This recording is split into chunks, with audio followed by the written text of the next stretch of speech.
இந்த உலகத்துல எல்லாருக்கும் மகிழ்ச்சி தரக்கூடிய ஒரு பொருள் எது? இது ஒரு முக்கியமான கேள்வி.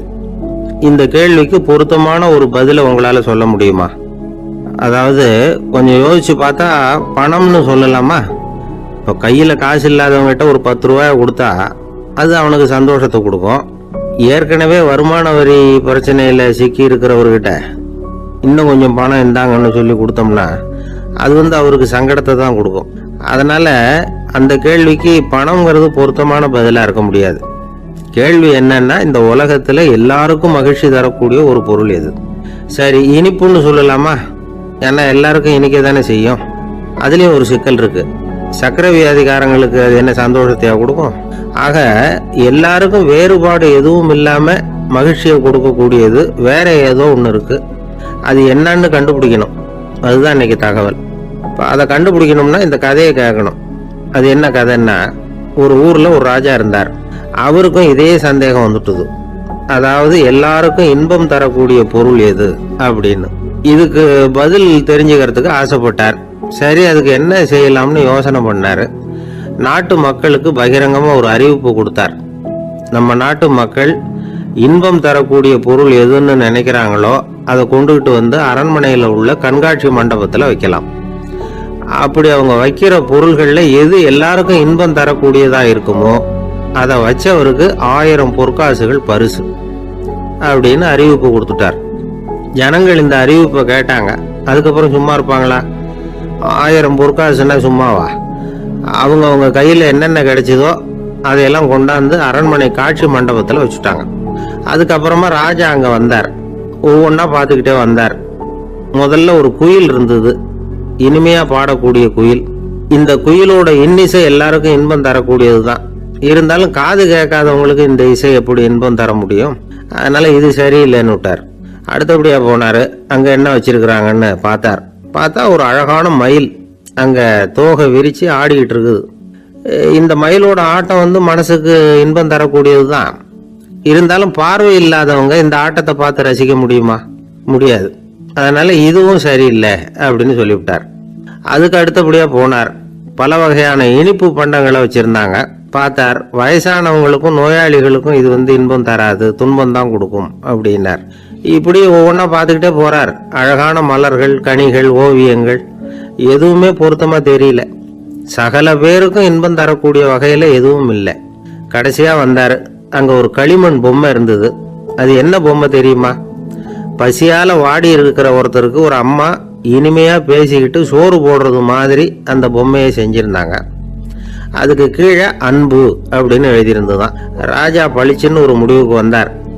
அந்த பொம்மையை செஞ்ச சிற்பியை வரவழைச்சார், பரிசு கொடுத்தார். அன்பு ஒண்ணுதான் எல்லாருக்கும் இன்பம் அளிக்கக்கூடிய பொருள். காது கேட்காதவங்களும் அதை கேட்க முடியும், பார்வை இல்லாதவங்களும் அதை பார்க்க முடியும், குழந்தைகளும் அதை உணர முடியும் அப்படின்னு அதுக்கு விளக்கம் கொடுத்தார் அந்த மன்னர். இந்த உலகத்துல எல்லாருக்கும் மகிழ்ச்சி தரக்கூடிய ஒரு பொருள் அன்பு தான். அதை புரிஞ்சுக்கிட்டு தான் சில கணவன்மார்கள் மனைவி பேர்ல ரொம்ப அன்பை காட்டிக்கிறது வழக்கம். ஒரு வீட்டு வாசப்படி பக்கமா மழைக்கு ஒதுங்கினார் ஒருத்தர். மழை தூரிட்டு இருந்தது, இருட்டு நேரம். அந்த வீட்டுல இருந்தவர், இன்னைக்கு ராத்திரி வேணும்னா இங்கேயே தங்கிட்டு காலையில போங்க அப்படின்னார். உடனே இவரு சொன்னார், ரொம்ப நன்றிங்க, ஒரு 10 நிமிஷத்துல இதை வந்துடுறேன் அப்படின்னு சொல்லிவிட்டு எங்கேயோ ஓடினார். 10 நிமிஷம் கழிச்சு திரும்பி வந்தார். ஆமா, எங்க போயிட்டு வந்தீங்கன்னு கேட்டார் வீட்டுல இருந்தவர். நேரா எங்க வீட்டுக்கு போய் மனைவி கிட்ட இன்னைக்கு ராத்திரி இங்கேயே தங்கிக்கிறேன்னு சொல்லிவிட்டு வந்துட்டேன் அப்படின்னார் அவர். அன்புல இது ஒரு ரகம். ஒருத்தர் ரொம்ப கவலையோட உட்கார்ந்துருந்தார். எதை பத்தி சார் கவலைப்படுறீங்கன்னு கேட்டோம். எதிர்காலத்தை பத்தி கவலைப்படுறேன்னார். ஏன்னு கேட்டோம். என்ன பண்றதுன்னே தெரியல சார், எதிர்காலம் ஒரே இருட்டா இருக்கு, பாதையே புரியலன்னார். இன்னைக்கு நம்ம இளைஞர்கள் பல பேருக்கு எதிர்காலம் இருட்டாதான் தெரியுது. அவங்கெல்லாம் இந்த கதையை கொஞ்சம் கேட்கணும். ஒரு மலை அடிவாரத்துல ஒரு சின்ன கிராமம். அந்த மலை ரொம்ப உயரமானது. அடர்த்தியா செடி கொடிகள் மரங்கள் அதுல மண்டி கிடக்குது. பகல் வேளையில இருட்டாதான் இருக்கும், அவ்வளவு அடர்த்தி. அந்த மலை உச்சியில ஒரு கோவில். நாள் ராத்திரியே புறப்பட்டாதான் காலையில அந்த கோயிலுக்கு போய் சேர முடியும். கிராமத்து இளைஞன் ஒருத்தன் அந்த மலை உச்சிக்கு போக வேண்டியிருந்தது. கையில ஒரு விளக்க எடுத்துக்கிட்டு நாள் ராத்திரியே புறப்பட்டான். புறப்பட்டு போனவன் கிராமத்து எல்லையிலேயே நின்னுட்டான். ஏன் தெரியுமா? அவன் கையில இருந்த விளக்கோட வெளிச்சம் 10 அடி தூரத்துக்கு தான் தெரியுது. அது வரைக்கும் தான் பாதை தெளிவா இருக்குது. அதுக்கு அப்பால எல்லாம் ஒரே இருட்டா இருக்குது, பாதை புரியல. இவன் யோசனை பண்ணி பார்த்தான். மனசுக்குள்ள ஒரு சந்தேகம். 10 அடி தூரம் தானே வெளிச்சம் தெரியுது, அப்படின்னா நாம 10 அடி தூரம் தானே போக முடியும். அதுக்கு அந்தாண்ட ஒரே இருட்டா இருக்குது, அதுல எப்படி நாம நடந்து போறது? நாம ரொம்ப தூரம் நடந்து போய் ஆகணுமே. அப்படிப்பட்ட நினைப்பெல்லாம் அவனுக்கு வந்துட்டுது. இதுதான் அவன் மனசுல ஏற்பட்ட தயக்கம். இப்படி யோசிச்சுக்கிட்டே அந்த இளம் ஆசாமி புறப்பட்ட இடத்துலயே நின்றுட்டு இருக்கிறான். அந்த சமயத்துல ஒரு வயசான பெரியவர் அந்த பக்கமா வந்தார். அவரு கையில இதை விட சின்னதா ஒரு விளக்கு வச்சிருந்தார். அது எப்படின்னா அது ஒரு 5 அடி தூரத்துக்கு தான் வெளிச்சம் காட்டுது. அவ்வளவு சின்ன விளக்கு. அவரும் மலை உச்சிக்கு போறதுக்காக தான் வந்துகிட்டு இருக்கிறார். அவரை பார்த்து இவன் கேட்டான், என்ன பெரியவரே, இவ்வளவு சின்ன விளக்க வச்சுக்கிட்டு அவ்வளவு தூரத்துக்கு எப்படி மலையேற போறீங்க அப்படின்னு கேட்டான். நீ ஏன் இப்படி தயங்கிட்டே நிக்கிறேன்னு கேட்டார் பெரியவர். என்கிட்ட இருக்கிற விளக்கு 10 அடி தூரத்துக்கு தான் பாதையை காட்டுதுன்னா. இப்ப பெரியவர் சொன்னார், தம்பி, உன் கையில இருக்கிற விளக்கு கொடுக்கற வெளிச்சத்தை வச்சு நீ முதல்ல 10 அடி தூரம் முன்னாடி போ. 10வது அடியில போய் நின்றுகிட்டு பாரு, மறுபடியும் ஒரு 10 அடி தூரத்துக்கு பாதை தெரியும். இப்படி உன் கையில இருக்கிற விளக்கு தொடர்ந்து வெளிச்சம் காட்டிக்கிட்டே இருக்கும். நீ முன்னேற முன்னேற அந்த வெளிச்சமும் முன்னேறும். அதனால எத்தனை கிலோமீட்டர் தூரம் வேணும்னாலும் நீ இந்த 10 அடி தூரம் வெளிச்சத்தை வச்சுக்கிட்டே நீ போயிடலாம், புறப்படு அப்படின்னார். இப்பதான் அந்த பெரியவர் சொன்னது இளைஞனுக்கு பளிச்சுன்னு புரிஞ்சுதான். உடனே உற்சாகமா புறப்பட்டான், உச்சிக்கு போய் சேர்ந்தான். இந்த கதையிலிருந்து நாம புரிஞ்சுக்க வேண்டியது என்ன தெரியுமா? நீண்ட கால திட்டம் ஒண்ணு போடும் பொழுது நமக்கு முன்னாடி இருக்கிறத மறந்துட்டு மனசை போட்டு குழப்பிக்க கூடாது. உங்க கையில என்ன இருக்கோ அதுலயே உங்க எதிர்காலம் மறைஞ்சிருக்குது. கண் முன்னாடி தெரியறத வச்சு ஆரம்பிங்க, போக போக வழி தானா புலப்படும் அப்படிங்கிறார் ஒரு பெரியவர். பெரிய பயணங்களை எல்லாம் இப்படிதான் நடத்த வேண்டியிருக்கும். ஒவ்வொரு அடியா எடுத்து வச்சா ஓடி போய் சேர்ந்து விடலாம். மலைச்சு போய் நின்றுட்டா நின்றுகிட்டே இருக்க வேண்டியதுதான். நம்ம ஆள்லாம் ரொம்ப மோசமான இருக்கிறாங்க. ஒருத்தன் அப்படிதான் நீண்ட தூர பிரயாணம் ஒன்று புறப்பட்டான். ரயில் போய்கிட்டே இருந்தது. கொஞ்ச தூரம் போச்சு, பாதி வழியில கையில வச்சிருந்த டிக்கெட்டை காத்துல விட்டுட்டான். ஐயோ, என் டிக்கெட்டு போயிட்டுதே அப்படின்னு கத்த ஆரம்பிச்சுட்டான். பக்கத்துல இருந்த பெரியவர் அவனை பார்த்து பரிதாபப்பட்டு, கவலைப்படாத தம்பி, போனா போகுது, வேற டிக்கெட் வாங்கிக்கலாம் அப்படின்னு ஆறுதல் சொன்னார். அதுக்கு அவன் சொல்றான், சார், நான் அதுக்காக அழல, அந்த டிக்கெட்டு கிடைச்சாதானே நான் எந்த ஊருக்கு போகணுங்கிறது எனக்கு தெரியும் அப்படிங்கிறான். ஒரு குரு, இளம் சீடர்கள் எதிரில் உட்கார்ந்துருக்கிறாங்க. குரு பாடம் நடத்திக்கிட்டு இருக்கிறார். சீடர்களுக்கு ஒரு ஆசை, அதாவது ஒரு முக்கியமான மந்திரத்தை நம்ம குருநாதர்கிட்ட இருந்து கத்துக்கணும் அப்படிங்கிறது அவங்க ஆசை. அது என்ன மந்திரம்னா, இறந்தவரை உயிர்ப்பிக்கக்கூடிய புனித மந்திரம். அதாவது செத்தவங்களுக்கு மீண்டும் உயிர் உண்டாக்குகிற மந்திரம். குருவே, தயவு பண்ணி அந்த மந்திரத்தை எங்களுக்கு உபதேசிக்கணும் அப்படின்னு கேட்டாங்க. அது ரொம்ப ஆபத்தானது, அது என்னத்துக்கு உங்களுக்கு வேண்டாமேன்னாராம் குரு. எங்களுடைய நம்பிக்கை உறுதிப்படுறதுக்காகத்தான் கேட்கிறோம், வேற ஒன்றும் இல்லை அப்படின்னு நாங்களாம் சீடர்கள். பக்குவப்படாத அறிவுங்கிறது ரொம்ப ஆபத்தானது அப்படின்னாராம் குரு. இது சீடர்களுக்கு புரியல. அது எப்படிங்க பக்குவப்படாத அறிவு ஆபத்தானதுன்னு சொல்றீங்க, அப்படின்னா என்ன அப்படின்னு கேட்டிருக்காங்க சீடர்கள். குரு அதுக்கு விளக்கம் கொடுத்தாராம். அந்த மந்திரத்தை எப்போ பயன்படுத்தணுங்கிறது முக்கியம். அதை அறியக்கூடிய ஞானம் ஏற்படுகிற வரைக்கும் அதை தெரிஞ்சுக்காம இருக்கிறது தான் நல்லது, இல்லைன்னா ஆபத்துன்னாராம். ஆனா அந்த சீடர்கள் அதை கேட்குற மாதிரி இல்லை, ரொம்ப பிடிவாதம் பண்ண ஆரம்பிச்சுட்டாங்க. சரி வாங்க சொல்றேன்னாரு குரு. எல்லாரும் வந்தாங்க. அந்த புனித மந்திரத்தை அவங்களுக்கு ரகசியமா உபதேசம் பண்ணார். உபதேசம் பண்ணிவிட்டு அவங்களுக்கு எச்சரிக்கையும் கொடுத்தார். இந்த மந்திரத்தை நல்லா ஆராய்ச்சி பார்த்ததுக்கு அப்புறம் தான் உச்சரிக்கணும், அவசரப்பட்டு எதுவும் செஞ்சிடக்கூடாது அப்படின்னு ஒரு தடவைக்கு பல தடவை எச்சரிக்கை கொடுத்தார். சரின்னு சொல்லிவிட்டு அவங்க எல்லாம் மந்திரத்தை கத்துக்கிட்டு எழுந்திரிச்சு போயிட்டாங்க. ஒரு நாள் அந்த சீடர்கள் எல்லாம் மணற்பாங்கான இடத்துல அப்படியே நடந்து போயிட்டு இருக்கிறாங்க. ஒரு பாலைவன பகுதி மாதிரி ஒரு இடம். அங்க ஒரு இடத்துல எலும்புகள் குவியலா கிடந்தது. உடனே இந்த சீடர்கள் முன்ன பின்ன யோசிக்காம, தியானமும் பண்ணாம, அந்த மந்திரத்தோட பயனை சோதிச்சு பார்க்கணும் அப்படின்னு நினைச்சுக்கிட்டு அந்த மந்திரத்தை உச்சரிக்க ஆரம்பிச்சுட்டாங்க. அவ்வளவுதான். உடனே என்னாச்சு தெரியுமா? அந்த எலும்புகள் எல்லாம் ஓநாய்களா மாறி அவங்கள துரத்த ஆரம்பிச்சுட்டுது. சீடர்கள் எல்லாம் தலைதெறிக்க ஓட ஆரம்பிச்சுட்டாங்க.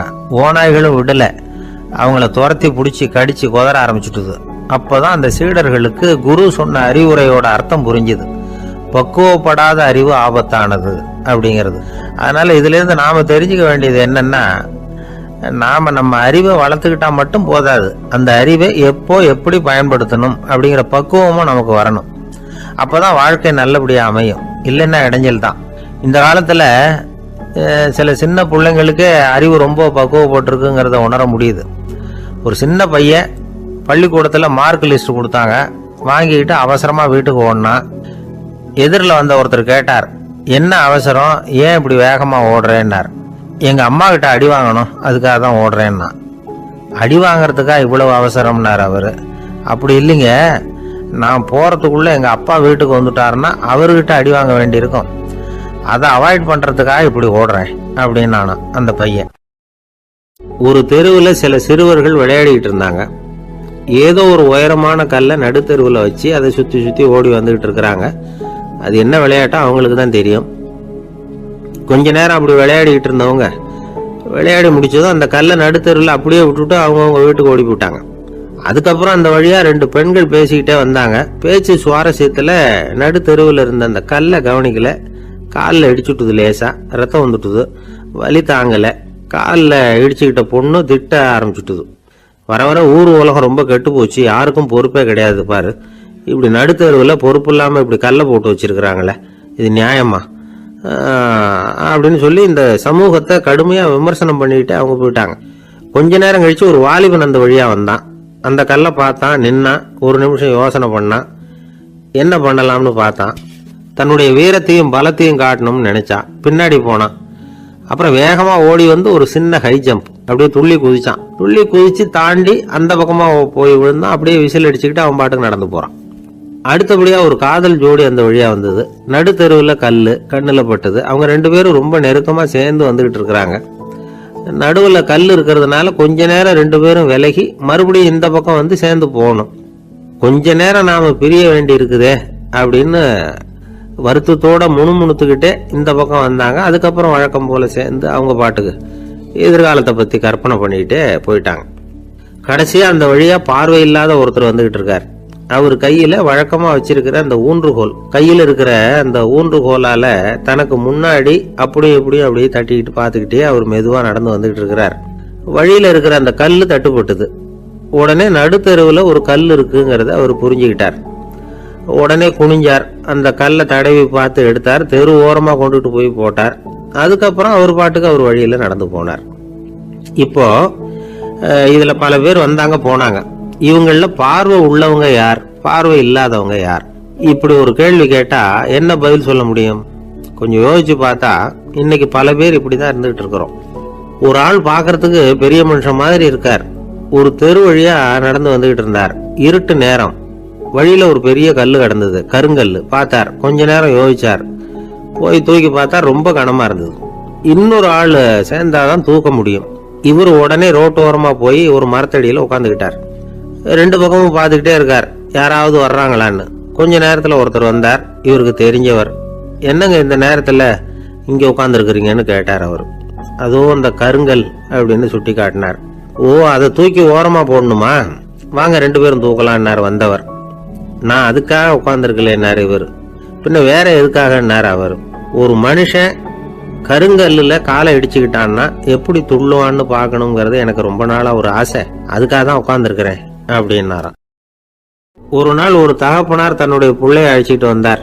சார், இவன் சரியா படிக்க மாட்டேங்கிறான், பெரியவங்களை மதிக்க மாட்டேங்கிறான், நீங்க கொஞ்ச நாள் இவனுக்கு குருவா இருந்து நல்ல விஷயங்களை சொல்லி கொடுத்தா தேவையில்லைன்னார். பெரியவங்களையே மதிக்காதவன் எப்படி என்ன மதிக்க போறான் அப்படிங்கிறது நமக்கு யோசனை வரும் இல்லையா? வேணாங்க, என்னை விட்டுருங்க அப்படின்னோம். அவர் விட மாட்டேன்னு விட்டார். இல்லைன்னா அவரே சிஷ்யன் ஆகிடுவார் போல இருந்தது. சரி, வேற வழி இல்லாமல் அந்த பையனையே என்னுடைய சீடனை ஏற்றுக்கிட்டு உபதேசமெல்லாம் பண்ண ஆரம்பித்தோம். அதாவது குரு பக்தின்னா அது எப்படி இருக்கணுங்கிறத பற்றி சொல்லி கொடுத்தோம் அவனுக்கு. சதமகர் அப்படின்னு ஒரு குரு இருந்தார். அவருக்கு ஒரு சீடர். அவன் பேர் துளசி சைதன்யன், நைஷ்டிக பிரம்மச்சாரி. தன்னுடைய குருவுக்கு எந்த நேரத்தில் எது தேவைங்கிறத புரிஞ்சுக்கிட்டு சேவை செய்கிறவன். ஆனால் இவனை பற்றி மற்ற சீடர்களுக்கு பொறாமை வந்துட்டுது. இவன் மட்டும் இப்படி இருக்கானேன்னு உடனே குரு கிட்ட போய் கோல் மூட்டினாங்க. அவன் சரியில்லை, அவன் நடந்துக்கிறது சரியில்லை, அப்படி இப்படின்னு எதையாவது சொல்லி. இருந்தாலும் இதையெல்லாம் அந்த குரு நம்பல. அவருக்கு தெரியும் யார் யார் எப்படின்னு. துளசி சைதன்யன் பெருமையை மற்ற சீடர்களுக்கு உணர்த்தணும் அப்படின்னு நினைச்சார். அதுக்கு ஒரு வழி பண்ணார். ஒரு நாள் சீடர்களை எல்லாம் கூப்பிட்டுக்கிட்டு ஒரு காட்டு வழியா போய்கிட்டு இருந்தார். அங்க ஒரு பெரிய மலை அருவி கொட்டிக்கிட்டு இருந்தது. குரு சீடர்கள் பக்கம் திரும்பினார். இந்த மலையின் மேலே இருந்து அந்த படு பாதாளத்துல குதிக்கிறதுக்கு உங்கள யார் தயார் அப்படின்னு கேட்டார். ஒரு சீடனும் ஆய திறக்கல, ஒதுங்கி நின்றுக்கிட்டாங்க. பின்னாடி மூட்டை முடிச்சோட வந்துகிட்டு இருந்தான் துளசி சைதன்யன். அவனை பார்த்தார். தபாருப்பா, நீ மேலே இருந்து அந்த அருவியில குதி அப்படின்னார். அப்படியே செய்யறேன் சுவாமின்னா ஓடி போய் பொத்துன்னு குதிச்சுட்டான். அடுத்த கணமே குருநாதர் தன்னுடைய யோக சக்தியால பறந்து போய் அவன் கீழே விழுந்துடாம தாங்கி பிடிச்சி கொண்டுகிட்டு வந்துட்டார். மற்ற சீடர்களுக்கெல்லாம் ஒரு மாதிரி ஆயிட்டுது. அடுத்தபடியா என்ன பண்ணலாம்னு யோசிச்சாங்க இவனை மாட்டி விடுறதுக்கு. ஒரு நாள் வெத்தலை அடிக்கிற ஒரு சின்ன உரலையும் உலக்கையையும் எடுத்து ஒளிய வச்சுட்டாங்க. சதமகர் சன்னியாசி இல்லை, அவர் வெத்தலை போடுவார். பல்லு சரியில்லை, அதனால இடிச்சுதான் வெத்தலையை போடணும். திடீர்னு வெத்தலை பாக்கு கேட்டார். வழக்கமா உரல்ல இடிச்சு தர்றது தான் துளசியின் பழக்கம். உரலை தேடினா கிடைக்கல, என்ன பண்றது? குரு கேட்டுவிட்டாரே, குரு சேவை தானே முக்கியம். என்ன பண்ணா வெத்தலை பாக்க தன்னுடைய வாயில போட்டு முன்னும் அதை எடுத்து அவர்கிட்ட கொடுத்துட்டான். குரு எதையோ படிச்சுக்கிட்டே அதை வாங்கி வாயில போட்டுக்கிட்டார். துளசி இன்னைக்கு தாம்பூலம் நல்லா இடிக்கப்பட்டிருக்கு, ருசியா வேற இருக்கு, அதை இடிச்ச பாத்திரத்தை என் கண்ணால பாக்கணும்னு ஆசையா இருக்குன்னுட்டார். அதை மட்டும் அனுப்பி போய் நீ வர வேண்டான்னு வேற சொல்லிவிட்டார். இதை கேட்டதும் துளசி தவிச்சு போயிட்டான். இவன் போகாம எப்படி வாயை மட்டும் அனுப்பி வைக்க முடியும்? இவன் தவிக்கிறத பார்த்ததும் மற்ற சீடர்களுக்கெல்லாம் மனசுக்குள்ள ரொம்ப சந்தோஷம். துளசி கொஞ்சமும் யோசிக்கல, வாழை எடுத்தான், தன்னுடைய தலையவே அப்படியே அறுத்து வெட்டி எடுத்தான். இன்னொரு சீடங்கிட்ட கொடுத்துட்டான், எடுத்துட்டு போன்னு சொல்லி கொண்டுட்டு போய் குரு முன்னாடி வைக்கிறாங்க. அந்த தலையில வாய் திறந்திருக்கு, வெத்தலை போட்டு முன்னு இருந்தது, தெரிஞ்சு போச்சு, சிவப்பா இருந்தது. அவனுடைய குரு பக்தியை இப்ப எல்லாரும் ஒத்துக்கிட்டாங்க. அதுக்கப்புறம் குரு சதமகர் தன்னுடைய அற்புத திறமையினால அந்த தலையை மறுபடியும் ஒட்ட வச்சுட்டார். துளசிக்கு உயிர் வந்துட்டுது. இப்படி ஒரு பெரிய கதை உண்டு. அதாவது துளசி சைதன்யன் அவனுடைய குரு பக்தி எப்படி அப்படின்னு கேட்டோம். ரொம்ப அபாரம் அப்படின்னு அந்த பையன் அடக்கமா சும்மா விளையாட்டுக்காக தான் அப்படி அவங்கிட்ட கேட்டோம். ஏன்பா உன்னுடைய குரு பக்தியை என்கிட்ட காட்டுறதுக்கு உன்னோட கழுத்தை நீயே அறுக்கணும்னு நான் சொன்னா அதை நீ செய்வியா அப்படின்னு கேட்டோம். என்னுடைய கழுத்தை நானே அறுக்க வேண்டிய அவசியம் இல்லை சார் அப்படின்னா அவன். ஏண்டான்னு, அதே காரியத்தை தான் இனிமே நீங்க தினமும் செய்ய போறீங்களே சார் அப்படிங்கிறான். இந்த உலகத்துல எவ்வளவோ உயிரினங்கள் இருக்கு, ஒவ்வொன்றும் ஒவ்வொரு விதமா சண்டை போடுது. இப்ப 2 மாடு சண்டை போட்டுக்குதுன்னு வச்சுக்கோங்க, என்ன பண்ணும்? 2 முட்டிக்கும். அதுக்கு சண்டை போடுறதுக்கு ஆயுதமா உபயோகப்படுறது அதோட கொம்பு. 2 சேவல் சண்டை போட்டுக்குதுன்னு வச்சுக்கோங்க, அதுக்கு ஆயுதமா உபயோகப்படுறது அதோட கால் நகம். காலால தான் அது ஒன்னோட ஒன்று சண்டை போட்டுக்கும். ஆனா 2 மனுஷன் சண்டை போட்டுக்கிறான்னு வச்சுக்கோங்க, இவன் இன்னதை தான் ஆயுதமா உபயோகப்படுத்துவான்னு குறிப்பிட்டு சொல்ல முடியாது. கல்லை எடுப்பான், கத்தி எடுப்பான், துப்பாக்கி எடுப்பான், என்ன வேணாலும் பண்ணுவான். வாயால திட்டுவான், கையால் அடிப்பான், காலால உதைப்பான், சகலகலா வல்லவன். விலங்குகள்லாம் பொதுவா வாயை சாப்பிட்றதுக்கு மட்டும்தான் உபயோகப்படுத்துது. ஆனா இவனுக்கு சாப்பிட்றதுக்கும் அதுதான், சாப்பிட்டு விட்டு திட்டுறதுக்கும் அதுதான். ஆனா ஒரு விஷயத்துல மட்டும் கெட்டிக்கிறேன். அதாவது நாம சண்டை போட்டுக்கிட்டாலும் பரவாயில்லை, கோழிகள் சண்டை போடாம இருக்கணும் அப்படின்னு ஆசைப்படுறான். எதுக்காக? கோழிகள் சண்டை போடாம இருந்தா நிறைய முட்டைகள் போடுமா, அதுக்காகத்தான் இந்த அக்கறை. கோழி பண்ணை வச்சிருக்கிறவங்களுக்கு இது ஒரு பெரிய பிரச்சனை. அதாவது பண்ணையில் இருக்கிற கோழிகளுக்குள்ள அடிக்கடி சண்டை வந்துடும், அதனால முட்டை உற்பத்தி குறைஞ்சிரும். சரி, இதுக்கு என்ன பண்றது? பண்ணையில் போய் உட்காந்துக்கிட்டு தினமும் பஞ்சாயத்து பேசிட்டு இருக்க முடியுமா? அமெரிக்காவில் கோழி பண்ணை வச்சிருக்கிற ஒருத்தர் இதை பத்தி யோசனை பண்ணி பார்த்தாராம். ஒரு வழியையும் கண்டுபிடிச்சிருக்கார்.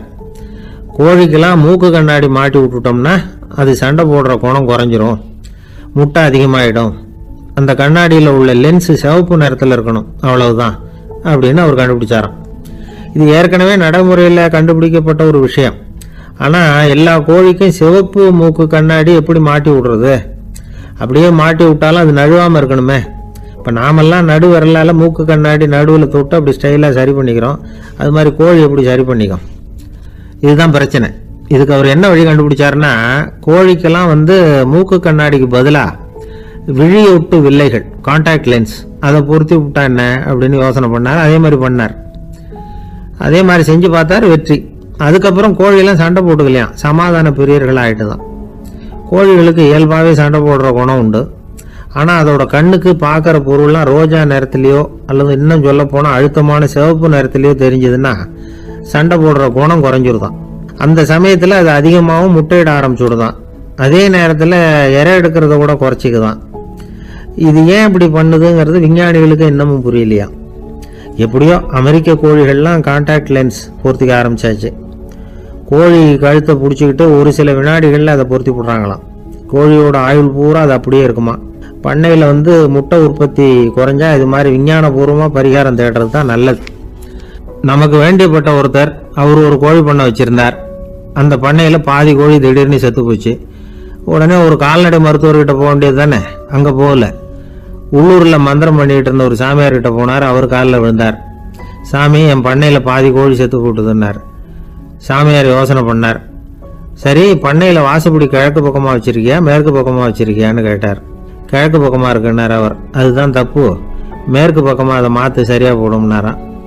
அதே போல் அவர் போய் மாற்றிவிட்டார். அப்பவும் பாதி செத்து போச்சு. மறுபடியும் சொன்னார், சாமி மறுபடியும் பாதி கோழி செத்து போட்டுதேன்னார். சரி, கூரை எப்படி போட்டிருக்க, ஓடு போட்டிருக்கியா இல்லை கீத்து போட்டிருக்கியான்னார். ஓடு போட்டிருக்கேன்னாராம் அவர். அதுதான் தப்பு, அது கீத்து போட்டுரும் சரியாக போடும்னாராம். சரின்னு போய் அதையும் மாற்றி பார்த்தார். மறுபடியும் போயிட்டுது, கோழி செத்து போச்சு. வந்தார், மறுபடியும் பாதி செத்து போச்சு சாமின்னு வந்தார். இவரும் யோசனையை மாற்றி மாற்றி சொல்லிகிட்டே இருக்கிறார். இப்படி அவரும் மாற்றி மாற்றி பார்த்தார். 6வது தடவையாக அவரை தேடிட்டு வந்தார். அந்த சமயத்தில் இவர் ரொம்ப தீவிரமாக யோசனை பண்ணி பார்த்துட்டு, அது சரிப்பா, நீ என்கிட்ட சளைக்காமல் வந்துகிட்டு இருக்கிற, நானும் யோசனை சொல்லிகிட்டு இருக்கேன். இப்போவும் உங்ககிட்ட சொல்கிறதுக்கு என்கிட்ட யோசனை நிறையா இருக்குது, ஆனால் சோதிக்கிறதுக்கு உங்ககிட்ட கோழி இல்லையே, என்ன பண்ணுறது அப்படின்னாராம் இவர். ஆசைப்படுறதுல தப்பு இல்லை, ஆனால் அந்த ஆசை தேவைக்கு தகுந்த மாதிரி இருக்கணும். தேவைக்கு மீறிய ஆசைகள் இருக்கு பாருங்க, அது தேவையில்லை. இந்த கருத்தை வலியுறுத்தது மாதிரி ஒரு கதை உண்டு. தேவேந்திரனுக்கு திடீர்னு வீடு கட்டணும்னு ஒரு ஆசை வந்துதான். வீடுன்னா நாம கட்டுற மாதிரி இல்லை. தேவேந்திரன் வீடுன்னா சும்மாவா, ஒரு பிரம்மாண்டமான அரண்மனை கட்டணும். அது மாதிரி இந்த 3 லோகத்திலையும் ஒரு அரண்மனை கிடையாது அப்படின்னு எல்லாரும் சொல்லணும். இது அவனோட ஆசை. உடனே தேவ தச்சரான விஸ்வகர்மாவை கூப்பிட்டான், உத்தரவு போட்டான். விஸ்வகர்மா தன்னுடைய உதவியாளர்களை எல்லாம் கூப்பிட்டு ஒன்னா சேர்த்துக்கிட்டார். படாத பாடுபட்டு ஒரு பெரிய அரண்மனையை கட்டி முடிச்சார். கட்டி முடிக்க 1000 வருஷம் ஆச்சு. தேவேந்திரன் பார்க்கறான். அவனுக்கு திருப்தி ஏற்படல. என்னுடைய அந்தஸ்துக்கு இது ரொம்ப சாதாரணமான கட்டிடம், இதை விட இன்னும் பெருசா கட்டு அப்படின்னா. தேவ தச்சர் திணறி போயிட்டார். அவரால் அதுக்கு மேல எதுவும் செய்ய முடியல. என்ன பண்றதுன்னு யோசனை பண்ணார். நேரா நாரதர் காலில் போய் விழுந்தார். நீங்க தான் என்னை இந்த பிரச்சனையிலேருந்து காப்பாற்றணும்னார். நாரதர் யோசனை பண்ணார். சரி, கவலைப்படாதேன்னார். நேரா இந்திரன் கிட்ட போனார். இந்திரன் நாரதரை பார்த்த உடனே வாங்கன்னு கூட்டிட்டு போய் அரண்மனையை காட்டினான். இது மாதிரி ஒரு அரண்மனையை நீங்க வேற எங்கேயாவது பார்த்துருக்குறீங்களா அப்படின்னு ரொம்ப பெருமையா கேட்டான். நான் பார்த்ததில்லை, ஆனா என்னை விட வயசுல மூத்தவர் மகரிஷி லோமேசர், அவரு ஒரு வேளை பார்த்துருக்கிறாரா என்னமோ அப்படின்னார். உடனே அவரை மனசுல நினைச்சு தியானம் பண்ணினார். அடுத்த கணம் லோமேசர் அங்க வந்தார். இடையில ஒரு சின்ன துண்டு, கையில ஒரு கமண்டலம், தலையில ஒரு பாய், அவ்வளவுதான் அவர்கிட்ட இருந்தது. எதுக்காக தலையில இருந்த பாய் அப்படின்னு கேட்டான் இந்திரன். என்ன மாதிரி அற்ப ஆயுள் உள்ள ஒரு ஜீவன் தனியா வீடு கட்டிக்கிட்டு திண்டாடணுமா? இந்த பாய் தான் ஒரு வீடு மாதிரி எனக்கு நிழல் கொடுக்குது அப்படின்னார் அவர். என்னது, உங்களுக்கு அவ்வளவு கொஞ்சமான ஆயுளா அப்படின்னு ஆச்சரியத்தோட கேட்டான் இந்திரன். ஆமா, இதை பாரு, என்னுடைய மார்புல ஒரு பொற்காசு அளவுக்கு ரோமம் உதிர்ந்துட்டுது. எப்போ என் உடம்புல உள்ள எல்லா ரோமமும் உதிர்ந்துருமோ அப்போ என்னுடைய ஆயுள் முடியும் அப்படின்னார். எப்போ அந்த ரோமங்கள் பூரா உதிரும்னு கேட்டான் இவன். ஒரு பிரம்மா மறைஞ்சதும் ஒரு ரோமம் உதிரும். என் உடம்புல உள்ள ரோமங்களின் எண்ணிக்கை எவ்வளவோ அவ்வளவு பிரம்மாக்கள் தோன்றி அவங்க ஆயுள் முடியும் பொழுது என் உடம்புல உள்ள ரோமங்கள் பூரா உதிரும் அப்படின்னார். அப்படின்னா ஒரு பிரம்மாவோட ஆயுள் எவ்வளவு காலம்னு கேட்டான். ஒரு பிரம்மாவுக்கு 100 தேவ வருஷம். ஒவ்வொரு தேவ வருஷத்துக்கும் 365 தேவ நாள். ஒவ்வொரு தேவ நாள்லயும் ஒன்ன மாதிரி 14 இந்திரர்கள் தோன்றி மறைகிறாங்க. அப்படின்னு மகரிஷி லோமேசர் சொல்றார். இதை கேட்டதும் இந்திரன் ஆடி போயிட்டான். அவ்வளவு ஆயுள் உள்ள இவரே அற்ப ஆயுள்னு சொல்றார். நான் என்னுடைய ஆயுளை பெருசா நினைச்சுக்கிட்டு பிரம்மாண்டமான அரண்மனை கட்டணும்னு ஆசைப்படுறேனே அப்படின்னு நினைச்சான்.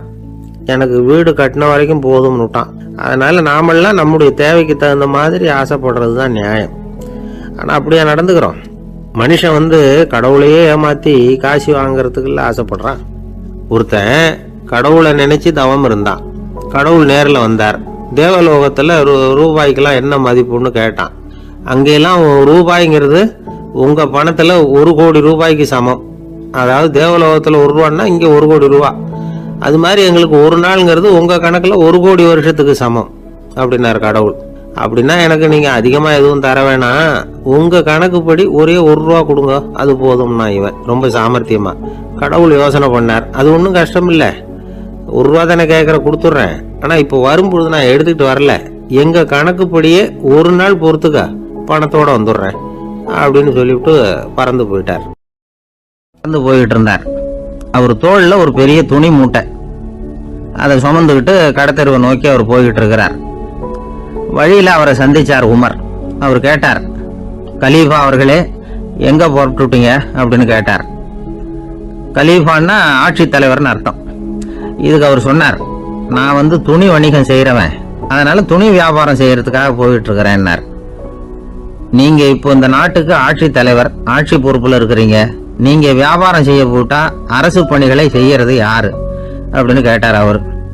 நான் அரசு பணிகளை மட்டுமே செஞ்சுக்கிட்டு இருந்தா என் குடும்பத்தை காப்பாத்துறது யாரு அப்படின்னு கேட்டார் அவர். இப்படி கேட்டவர் யார் தெரியுமா? அவர் தான் அபூபக்கர், இறை தூதர் முகமது அவர்களுக்கு பிறகு கலீஃபாவாக தேர்ந்தெடுக்கப்பட்டவர். அப்போலாம் ஆட்சி தலைவர்களுக்கு சம்பளம்னு எதுவும் கிடையாது. இந்த பிரச்சனையை எப்படி தீர்க்கிறதுன்னு யோசனை பண்ணார் உமர். அபு உபைதா அவர்கள்கிட்ட அழைச்சிட்டு போனார். அவர் யாருன்னா, அவர் தான் பொது நிதி கருவூலத்தின் பொறுப்பாளர். அவர்கிட்ட பிரச்சனையை சொன்னார். இது மாதிரி ஆட்சி தலைவருக்கு பொது நிதியிலிருந்து ஊதியம் அளிக்க முடியுமான்னு கேட்டார்.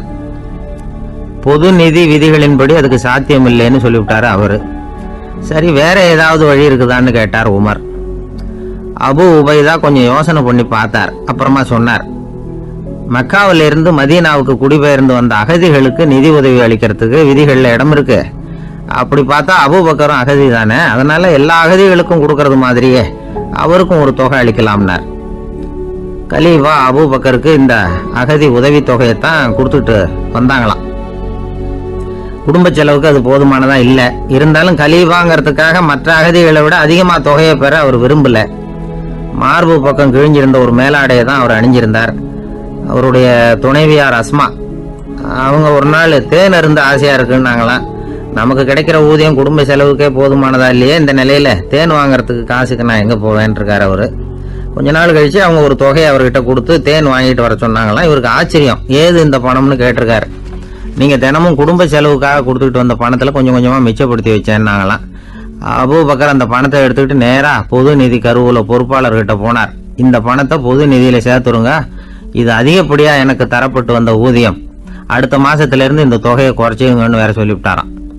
பசியை தணிக்க தேவையான அளவு உணவு, ஒரு ஜோடி உடை, இதை தவிர கூடுதலா மக்கள் பொது நிதியிலிருந்து வாங்கிக்கிறதுக்கு என் குடும்பத்தாருக்கு உரிமை இல்லை அப்படின்னு சொல்லி கண்டிப்பா சொல்லிவிட்டாராம்.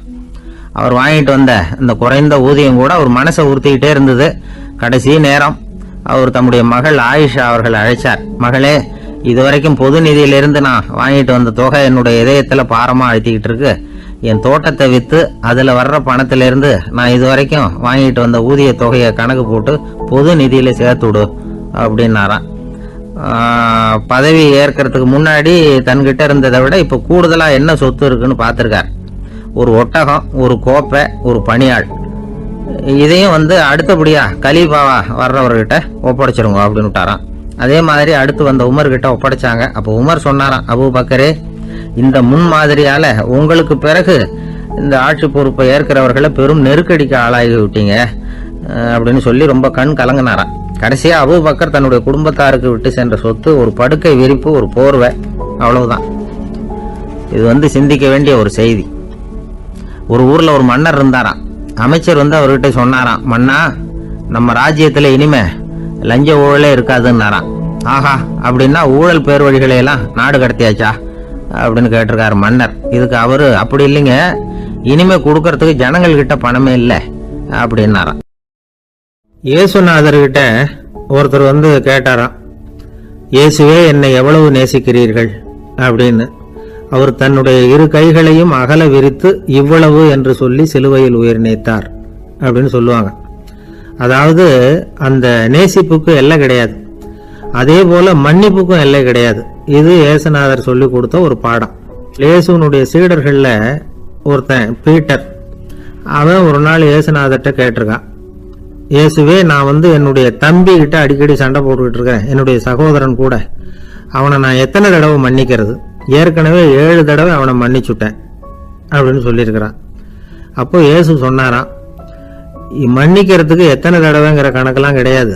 எத்தனை தடவை உன்னுடைய சகோதரன் உன்னை கோபப்படுத்துகிறானோ அத்தனை தடவை நீ மன்னிக்கிறதுக்கும் தயாரா இருக்கணும், அதுதான் அப்படின்னு சொன்னாராம்.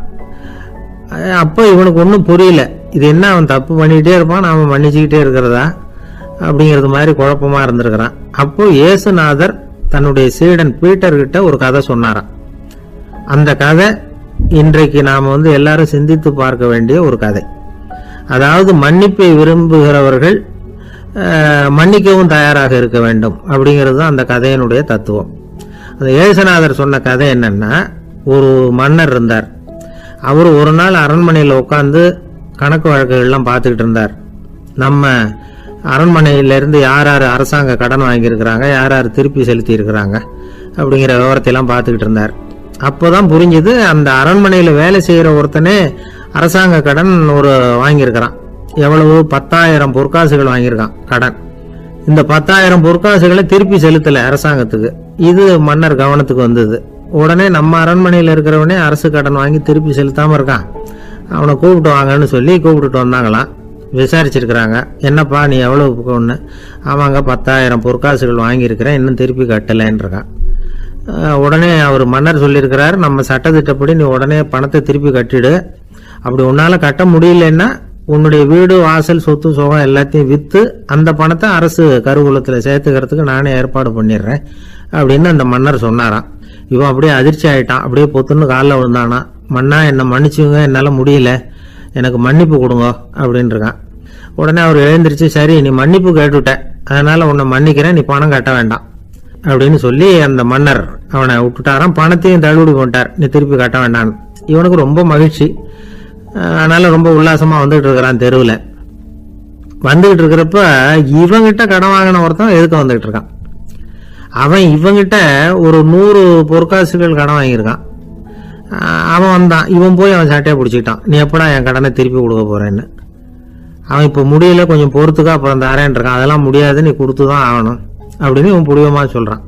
இப்போ நிலைமையை பாருங்க, இவன் ஏற்கனவே இவன் 10,000 பொற்காசுகள் அரசாங்கத்தில் கடன் வாங்கினா அதுக்கு மன்னிச்சு விட்டுட்டார் இவனை. ஆனா இவன் இன்னொருத்தனை மன்னிக்கிறதுக்கு தயாரா இல்லை. இவங்கிட்ட கடன் வாங்கின இன்னொருத்தன் 10 பொற்காசுகள், அவனை மன்னிக்க தயாரா இல்லை. அவனை கொண்டு போய் நீதிமன்றத்தில் கொண்டு போய் நிறுத்தி தண்டனை வாங்கி கொடுத்துட்டான். நீதிபதி என்ன சொன்னார், அந்த இவன் வாங்கின பொற்காசுகளை திருப்பி கட்டுற வரைக்கும் ஜெயிலில் இருக்கணுங்கிறது தீர்ப்பு. ஆனால் உடனே அரசர் காதில் வந்து விழுந்தது. சொல்லிட்டாங்க, உங்ககிட்ட மன்னிப்பு வாங்கிட்டு போனானே ஒருத்தன், அவன் இன்னொருத்தனை மன்னிக்கிறதுக்கு தயாரா இல்லை, அவனை கொண்டு போய் ஜெயிலில் அடைச்சுட்டான் அப்படின்னு. உடனே மன்னர் பார்த்தார், இவனை மறுபடியும் கூப்பிட்டு வர சொன்னார். தபாரப்பா, நான் உன்னை மன்னிச்சு விட்டேன், ஆனால் நீ இன்னொருத்தனை மன்னிக்கிறதுக்கு தயாரா இல்லை, அதனால என்னுடைய தீர்ப்பையும் மாத்துறேன், நீயும் அரசு கடன் தீர்ற வரைக்கும் ஜெயிலில் தான் இருக்கணும் அப்படின்னு சொல்லி ஜெயிலுக்கு அனுப்பிச்சிட்டாராம். இப்படி ஒரு கதையை இயேசுநாதர் தன்னுடைய சீடருக்கு சொன்னதாக ஒரு வரலாறு. அது என்ன, அதிலிருந்து நாம புரிந்து கொள்ள வேண்டியதுன்னா, நாம மன்னிக்கப்படணும்னு நாம விரும்புறோம்னா நாம இன்னொருத்தரை மன்னிக்கிறதுக்கு தயாரா இருக்கணும். அதனால நாம இன்னொருத்தரை யாரையும் மன்னிக்க மாட்டோம், ஆனா என்ன இன்னொருத்தர் மன்னிக்கணும் அப்படிங்கிறது மாதிரி செய்யக்கூடாதுன்னு சொல்லுவாங்க. அது மாதிரி நாம இப்போ இது தப்பா புரிஞ்சுக்கிறவங்களும் இருக்கிறாங்க. பாவம் மன்னிப்புங்கிறதுலாம் எதுக்குன்னா, அதாவது மறுபடியும் பாவம் செய்யாம இருக்கிறதுக்காக தான். அதான் மன்னிக்கிறாரே அப்படிங்கிறதுக்காக மறுபடியும் பாவம் பண்ணிட்டு இருக்கிறது இல்லை. அதான் ஒருத்தர் கேட்டாராம், பாவத்திலிருந்து மன்னிப்பு கிடைக்கணும்னா நீ என்ன செய்யணும் அப்படின்னு கேட்டிருக்காரு. அதுக்கு அவன் சொல்லியிருக்கிறான், நான் முதல்ல பாவம் செய்யணும், அப்போதானே மன்னிப்பு கிடைக்கும் அப்படின்னு நானா. இப்படிப்பட்டவர்கள் தான் இன்னைக்கு உலகத்தில் அதிகமாக இருக்கிறாங்க. அதனால் இந்த மன்னிப்பின் மகத்துவங்கிறது இயேசுநாதர்கிட்ட தான் நாம் புரிஞ்சுக்கணும். அந்த இயேசு சொன்ன அந்த மன்னிக்கிற மனோபாவம் இருந்தால் இன்னைக்கு உலகம் பூராவும் அமைதி பூங்காவாக இருக்கும். அதில் ஒன்றும் ஆச்சரியமே இல்லை, அதில் ஒன்றும் சந்தேகமும் இல்லை. அதனால் மன்னிக்கிற மனோபாவத்தை நாம் எல்லாரும் நமக்குள்ளே வளர்த்து கொள்ள வேண்டும் அப்படிங்கிறது தான் நாம் இன்றைக்கு எல்லோரும் சிந்தித்து பார்க்க வேண்டிய ஒரு செய்தி. ஒரு நண்பர் இருக்கார், எப்போ பார்த்தாலும் கையில் ஒரு புத்தகம் இருக்கும். புத்தகம் இல்லாமல் எங்கேயும் புறப்பட மாட்டார். எதுக்காக இப்படி எடுத்துகிட்டு போகிறீங்க அப்படின்னு கேட்டால், எனக்கு இது ஒரு நல்ல நண்பன் மாதிரி, இந்த காலத்தில் எங்கே போனாலும் காத்திருக்க வேண்டியிருக்கு, அது மாதிரி சமயத்தில் நான் நண்பன் கூட பேசிக்கிட்டு இருப்பேன் அப்படிம்பாரான். ஒருத்தர் ஒரு பெரிய அரச பதவியில் இருந்தார். அவர் பதவியிலிருந்து இறங்க வேண்டிய சூழ்நிலை. அரசு கொடுத்துருந்த வீட்டை விட்டுட்டு வெளியில் வர்றார். வரும்போது 2 கையிலையும் 2 பெட்டியை எடுத்துகிட்டு வந்தாராம். சார், உங்களுடைய உடைமைகள் அப்படின்னு கேட்குறாங்க அங்கே இருந்த ஊழியர்கள். இவர் தன்னுடைய கையில் இருக்கிற பெட்டியை காட்டி, இதுதான் என்னுடைய சொத்து அப்படின்னாராம். ஒரு பெட்டியில் அவருடைய உடைகள், இன்னொரு பெட்டியில் அவர் விரும்பி படிக்கிற புத்தகங்கள். அவ்வளவுதான், இதுதான் இருந்துதான். புத்தகம் படிக்கிறது மனசுக்கு நல்லதுங்கிறது நமக்கு தெரியும். புத்தக வாசிப்பு உடம்புக்கும் நல்லதுங்கிறாங்க. அது நமக்கு ஆச்சரியமாக தான் இருக்குது. ஒரு நபர் ஒரு வருஷத்தில் சராசரியா 2000 பக்கங்களை படிச்சிருக்கணுமா, யுனெஸ்கோ பரிந்துரை. ஆனால் நம்ம நாட்டில் நாம் சராசரியாக படிக்கிறது 32 பக்கங்கள். அவ்வளவுதான். இவ்வளவுக்கு நம்ம நாட்டில் 6000த்துக்கும் மேற்பட்ட நாளேடுகள், 2000த்துக்கும் மேற்பட்ட இதழ்கள், மலர்கள், இவ்வளவு இருந்தும் சரியா வரல. இந்த உலகத்தில் முதல் நூலகம் எங்கே எப்போ ஆரம்பமாச்சு தெரியுமா? கிமு 2500ஆம் ஆண்டில் அது ஆரம்பமாயிருக்குது. பாபிலோனியாவில் அமில் அணு அப்படிங்கிற அரசன் தான் நூலகத்தை உருவாக்கி இருக்கிறான். அப்பெல்லாம் தாள் கிடையாது, களிமண் தான்.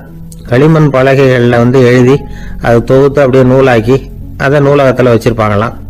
அரசருடைய நூலகத்தில் 1000த்துக்கும் மேற்பட்ட நூல்கள் இருந்ததாக வரலாற்று குறிப்பு இருக்குது. அது மட்டும் இல்லை, அந்த நூலகத்தில் பொருள் வாரியா, அதாவது சப்ஜெக்ட் வாரியா புத்தகங்களை வகைப்படுத்தி வச்சிருந்தாங்களாம். அதில் மிச்சம் இருந்த ஒரு 25 களிமண் பலகை புத்தகங்கள் இன்னைக்கும் பிரிட்டிஷ் அருங்காட்சியகத்தில் இருக்குதான். அச்சு தாள் இதெல்லாம் ஏற்பட்டதுக்கு அப்புறம் அமைக்கப்பட்டது தான் பிரான்சில் இருக்கக்கூடிய பாரிஸ் நூலகம். 1480 பிரெஞ்சு மன்னர் 11ஆம் லூயி இந்த நூலகத்தை அமைச்சாராம். ஆனால் அப்பெல்லாம் அரசர்கள் மட்டும்தான் நூலகத்தை பயன்படுத்த முடியுமா. அதுக்கப்புறம் 17ஆம் நூற்றாண்டில் இந்த முறை மாறி பொதுமக்கள் அங்கே போகலாம், படிக்கலாம் அப்படிங்கிற நிலைமை வந்துதான். போட்லியன் நூலகம் அப்படின்னு அதுக்கு பேர், பாரிஸ் நகரத்தில் இருக்கு. அங்கதான் நூல்களின் பட்டியல் தயாரிப்பு பணி ஆரம்பமாச்சு. கல்வி வளர்ச்சியையும் நூலகத்தையும் இணைச்சவர் நெப்போலியன் போனபார்ட். முன்பணம் செலுத்தி புத்தகத்தை படிக்கிற முறையையும் அவர் தான் கொண்டுட்டு வந்தாராம். மக்கள்கிட்ட வசூலிக்கிற வரியின் ஒரு பகுதியை நூலகத்துக்கு பயன்படுத்தினவரும் அவர் தானா. நெப்போலியன் நூலகத்தில் உலகத்தில் உள்ள எல்லா மொழி நூல்களும் இருக்குதான். அங்கே ஒரு தமிழ் நூலும் இருந்திருக்குது. அது என்னன்னா கம்பராமாயணம். சோவியத் யூனியனுக்கு படையெடுத்து போனப்போ அங்கிருந்து லட்சக்கணக்கான புத்தகங்களை இந்த பனிச்சறுக்கு வாகனங்கள் இருக்குல்ல, அதில் கொண்டுகிட்டு வந்ததாக வரலாறு. அடுத்தபடியாக குறிப்பிட்டு சொல்லத்தக்க நூலகம் எதுன்னா பிரிட்டிஷ் நூலகம். மிக பழைய கையெழுத்து பிரதியெல்லாம் கூட அங்கே இருக்குது. 1753 ஆரம்பமாச்சு. அதில் உள்ள நூல்களை வரிசையாக அடுக்கினா 180 கிலோமீட்டர் நீளத்துக்கு வருமா. மிகப்பெரிய நூலகம் அமெரிக்க தலைநகர் வாஷிங்டனில் இருக்குதான். இந்தியாவை பொறுத்த வரைக்கும் பெரிய பழைய நூலகம் எதுன்னா கல்கத்தா நூலகம். எல்லா இந்திய மொழி நூல்களும் இங்கே உண்டு. மகாகவி பாரதியார் நடத்தின இந்தியாங்கிற இதழின் எல்லா பிரதிகளும் அங்கே பாதுகாப்பாக இருக்குது. படிக்கும் பழக்கம் இங்கே வளர வேண்டி இருக்குது. ஒருத்தர்கிட்ட ஒரு புஸ்தகத்தை கொடுத்து விமர்சனம் எழுத சொல்லியிருந்தாங்க. கொஞ்ச நாள் கழிச்சு அவரை போய் பார்த்து, என்னங்க புஸ்தகத்தை படித்து பார்த்தீங்களா அப்படின்னு கேட்டாங்களாம். இதுக்கு அவர் சொல்லியிருக்கிறார், இன்னும் நான் படித்து பார்க்கலிங்க, இப்போ தானே விமர்சனமே எழுதி முடிச்சிருக்கிறேன், இனிமே தான் படிக்கணும் அப்படின்னாராம். என்ன சார் உங்கள் பையன் என்ன செஞ்சுக்கிட்டு இருக்கிறான் இப்போ அப்படின்னு கேட்டார் ஒருத்தர். அடிக்கடி கண்ணாடி முன்னாடி நின்று அழகு பார்த்துக்கிட்டு இருக்கிறான் சார் அப்படின்னாரு அப்பா. இளம் பருவம் இப்படிதான் இருக்கும், அதெல்லாம் சாதாரணமாக நினச்சிடாதீங்க அப்படின்னாரு அவரு. என்ன சார் சொல்கிறீங்க, கண்ணாடி முன்னாடி நின்றுக்கிட்டு நேரத்தை வீணாக்கிக்கிட்டு இருக்கான், அதை ஒரு பெரிய விஷயமா நான் நினைக்கணுமா அப்படின்னாரு இவர். இளம் பருவத்தில் இளைஞர்களுக்கும் சின்ன பொண்ணுங்களுக்கும் அடிக்கடி கண்ணாடியில் பார்க்கணும்னு தோணும். அது வெறுமனே அழகு பார்க்கறது மட்டும் இல்லை, அவங்க தங்களையே தேடி கண்டுபிடிக்கிற ஒரு முயற்சி அது. இது ஒரு மனோதத்துவ விளைவு. இது வரைக்கும் சின்ன பிள்ளையா இருந்துட்டோம், இனிமே நாமளும் மற்றவங்க மாதிரி மனிதர்கள் தான் அப்படிங்கிற உணர்வு அவங்களுக்கு வருது. தங்களோட முகம் எப்படி இருக்குது, அழகு எப்படி இருக்கு, உடம்பு நேரம் எப்படி இருக்கு, முடி எப்படி இருக்கு அப்படிங்கறதெல்லாம் கண்டுபிடிக்கிறாங்க. அதுக்கப்புறம் இன்னொரு ஆணோ பொண்ணோ தன்னை கவனிக்கணும் அப்படின்னு நினைக்கிறாங்க. இதெல்லாம் மனோதத்துவ உண்மைகள், இதெல்லாம் இயற்கை. இதை பார்த்துட்டு பெத்தவங்க பிள்ளைங்க கெட்டு போட்டாங்க அப்படின்னு நினைக்கக்கூடாது, அவங்கள திட்டிகிட்டே இருக்கக்கூடாது. இன்னைக்கு பல குடும்பங்கள்ல இதுதான் நடந்துகிட்டு இருக்குது. மனுஷ வாழ்க்கையிலேயே இப்படியும் இல்லாத அப்படியும் இல்லாத ஒரு பருவம் இளம் பருவம். 13 to 19 வயசுக்கு உட்பட்ட ஆண்கள் பெண்கள் இந்த வகையை சேர்ந்தவங்க, டீனேஜ் குரூப். இவங்களை சின்னவங்கன்னு நினைச்சிட முடியாது, பெரியவங்கன்னு நினைச்சிட முடியாது. இவங்க ரொம்ப சென்சிட்டிவ். சமூகம் நினைச்சா இவங்களை நல்லவங்களாவும் ஆக்கலாம், கெட்டவங்களாவும் ஆக்கலாம். கொஞ்சம் அக்கறை எடுத்துக்கிட்டா பெரிய பெரிய மேதைகளையும் விஞ்ஞானிகளையும் உருவாக்கலாம். ஆனால் நடக்கிறது என்ன தெரியுமா? அநேகமாக இவங்களை யாருமே சரியாக புரிஞ்சுக்கிறது இல்லை, இவங்களை சரியாக நடத்துறதும் இல்லை. இது வரைக்கும் நாம் சொல்கிறத கேட்டுக்கிட்டு இருந்தான், இப்பெல்லாம் அவன் இஷ்டத்துக்கு நடக்க ஆரம்பிச்சுட்டான் அப்படின்னு வருத்தப்படுற பெற்றோர்கள் அதிகம். இது வருத்தப்படுற விஷயம் இல்லை, சந்தோஷப்பட வேண்டிய விஷயம். உங்கள் புள்ள சொந்தமாக யோசிக்க ஆரம்பிக்கிறதும் நடந்துக்க ஆரம்பிக்கிறதும் ஒரு தப்பான விஷயமா? அவன் கடைசி வரைக்கும் உங்கள் பேச்சையே கேட்டுக்கிட்டு இருக்கணுங்கிறது என்ன நியாயம்? இன்னைக்கு இளைஞர்களை பெரியவங்க தப்பா புரிஞ்சுக்கிட்டு தவறா நடத்துறதுனால தான் அவங்களுக்கு வெறுப்பு, எரிச்சல், மனக்கசப்பு எல்லாம் உண்டாகுது. பெற்றவங்க சரியா மதிக்கிறது இல்லை அப்படிங்கிற ஒரே காரணத்தினாலேயே வீணா போகிற பிள்ளைங்க இன்னைக்கு அதிகம். சரி, பெற்றவங்களுக்கு இன்னைக்கு என்னதான் புத்தி சொல்ல வர்றீங்க அப்படின்னு கேட்குறீங்களா? நாம எதையும் சொல்ல வரல, ஆனா அது சம்பந்தமான சில நிபுணர்கள் சொல்லி இருக்கிறத உங்க காதுல போட்டு வைக்கலாம். அது என்னன்னா, பிள்ளைங்க கிட்ட அன்பு செலுத்துங்க. குழந்தையா இருந்தப்போ எவ்வளவு பாசமா இருந்தீங்க, வளர வளர அதை ஏன் குறைச்சிக்கிறீங்க? பெற்றவங்களின் அன்பான வார்த்தைகளுக்கு ஏங்குறவங்க தான் இன்றைய இளைஞர்கள். அவங்க எதை சொன்னாலும் அதை அக்கறையா காது கொடுத்து கேளுங்க, அலட்சியப்படுத்தாதீங்க. அவங்க விரும்புறது உங்ககிட்ட இருந்து ஒரு மதிப்பு, மரியாதை, அங்கீகாரம், இவ்வளவுதான். அவங்க அவங்களாவே முடிவுகள் எடுக்கட்டும், அதுக்கு நீங்க உதவியா இருங்க, அது போதும். மற்றவங்க முன்னாடி, முக்கியமா அவங்க நண்பர்கள் முன்னாடி அவங்கள பத்தி மட்டமா பேசாதீங்க. அவங்க கிட்ட பொய் சொல்லக்கூடாது. நீங்க சொன்னது பொய்ன்னு தெரிஞ்சு போச்சுன்னா உங்க பேர்ல அவங்களுக்கு இருக்கிற மதிப்பு போயிடும், நம்பிக்கை போயிடும். அவங்களுக்கு முன்னாடி நீங்க சண்டை போடக்கூடாது. உங்க பிள்ளைய எப்பவும் இன்னொரு பிள்ளையோட ஒப்பிட்டு பேசுற வேலையே வேணாம். கூட பிறந்த மற்றவங்களோட கூட ஒப்பிடக்கூடாது. இப்படி செஞ்சா அவன் உங்ககிட்டயும் பிரியமா இருக்க மாட்டான், அவங்க கிட்டையும் பிரியமா இருக்க மாட்டான். புள்ள எங்க போறான், என்ன பண்றான் அப்படின்னு எல்லாம் துப்பறிஞ்சிட்டு இருக்கக்கூடாது. இளைஞர்கள் தனிமையை விரும்புறவங்க. அவங்கள பெட்டியில வச்சு மூடி பாதுகாக்கணும்னு நினைக்கக்கூடாது. அவங்கள எப்படி பாதுகாக்கிறது அப்படிங்கிறது அவங்களுக்கே தெரியும்.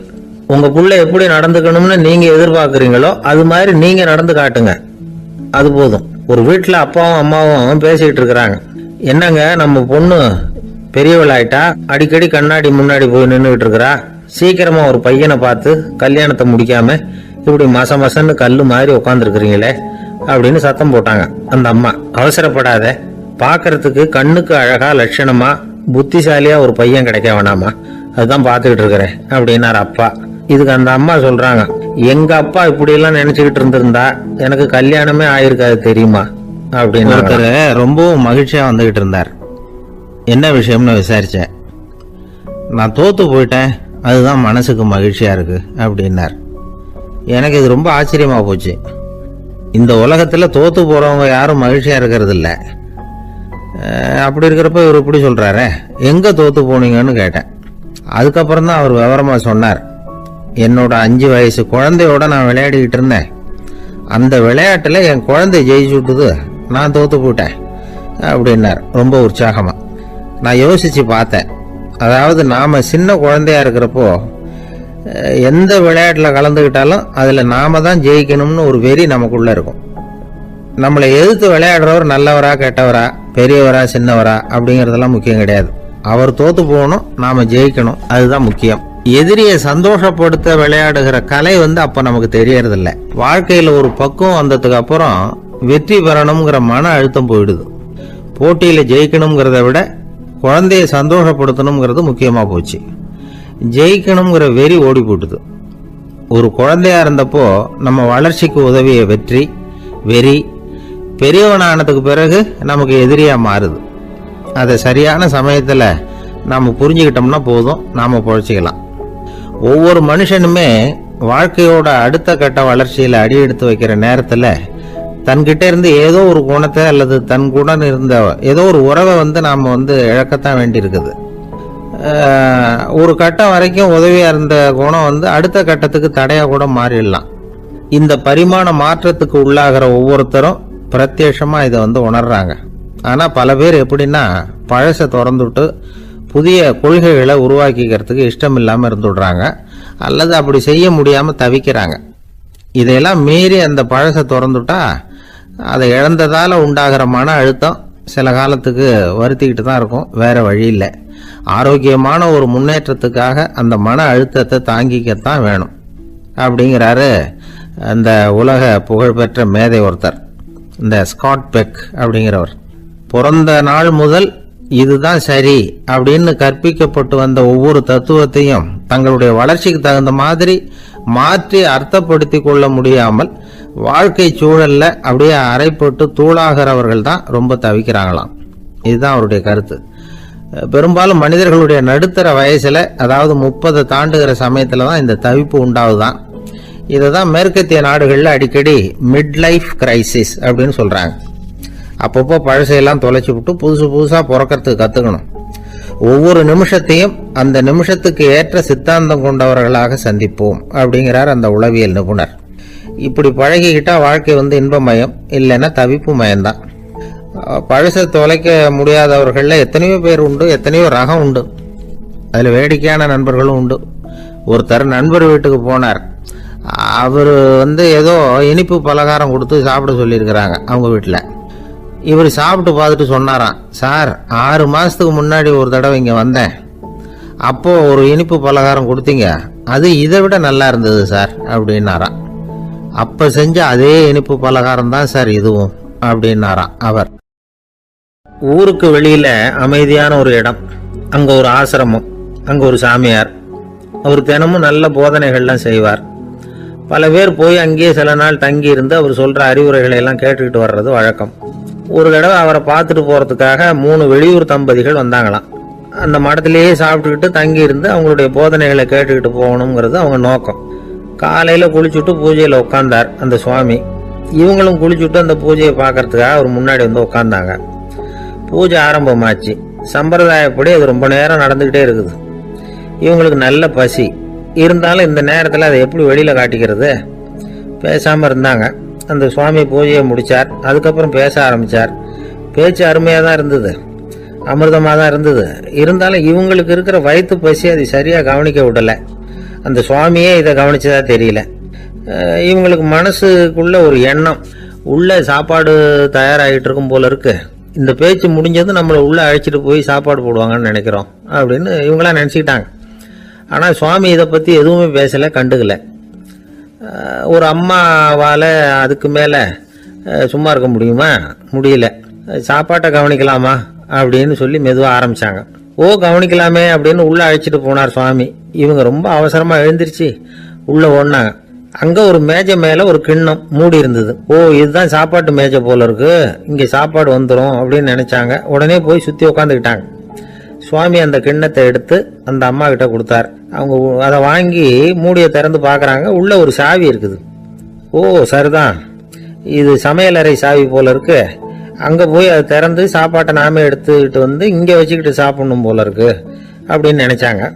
சாவி இருக்கு இல்லையா, வாங்க பூட்டு நிறைய காட்டுறேன் அப்படின்னு சுவாமி அவங்கள அழைச்சிட்டு போனார், காட்டினார். இவங்க அந்த அறையை ரொம்ப அவளோட திறந்தாங்க. உள்ள பார்த்தா அங்க அரிசி, பருப்பு, விதவிதமான காய்கறி எல்லாம் இருக்கு. சமையலுக்கு வேண்டிய மிளகாய், எண்ணெய், பால், தயிர், நெய் இப்படி எல்லாமே இருக்கு. அடுப்பு, விறகு, நெருப்பு போட்டி அது கூட அங்க இருக்கு. சாப்பாடு தயாரா இருக்கும்னு நினைச்சுக்கிட்டு போனா இப்படி இருக்குது அப்படின்னு சொல்லி அதை பார்த்ததும் ரொம்ப சோர்ந்து போட்டாங்க அவங்க. சுவாமி என்ன இது சாப்பாடு இல்லையா அப்படின்னாங்க. அதுதான் சாப்பாட்டுக்கு வேண்டிய எல்லாம் இங்க இருக்குதே, அடுப்பு மூட்டி நீங்க தான் அவங்கவுங்க ருசிக்கு தகுந்த மாதிரி சமைச்சுக்கணும், இந்த சன்னியாசிக்கு எப்படி சமைக்க தெரியும் அப்படின்னு கேட்டார் சுவாமி. சாப்பாடு தயாரா இருக்கும்னு நாங்க எதிர்பார்த்தோம் அப்படின்னாங்க. நீங்க இப்படி சொல்லுவீங்கன்னு நானும் எதிர்பார்த்தேன். இது வரைக்கும் நான் எவ்வளவோ தத்துவம்லாம் எடுத்து சொன்னேன். எல்லாத்தையும் விட இதுதான் அனுபவபூர்வமான தத்துவம். ஆண்டவன் நமக்கு நல்ல மனசை கொடுத்துருக்கிறான், நல்ல வாய்ப்புகளையும் தந்திருக்கிறான், அதையெல்லாம் பயன்படுத்திக்க கூடிய மூளையையும் சிந்தனையையும் கொடுத்துருக்கிறான். அதனால அடுப்பை தான் நீங்க மூட்டணும், அடுப்பை நீங்க தான் மூட்டணும். உங்களுக்கு உகந்ததை நீங்கள் தான் சமைச்சு ருசித்து அனுபவிக்கணும். ஆண்டவனே அதை செஞ்சுக்கிட்டு இருக்க மாட்டான் அப்படின்னாராம் அந்த சுவாமி.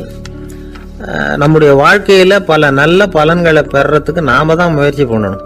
அதுக்குரிய சூழ்நிலையை தான் ஆண்டவன் கொடுப்பானே தவிர அதை விளக்கறதுக்காக தான் அந்த சுவாமி அப்படி செஞ்சு காட்டியிருக்கிறார். இது ஒரு பெரியவர் இப்படி ஒரு விளக்கம் கொடுத்தார். அதுக்கப்புறம் அந்த 3 தம்பதிகளும் தெளிவடைஞ்சுட்டாங்களாம்.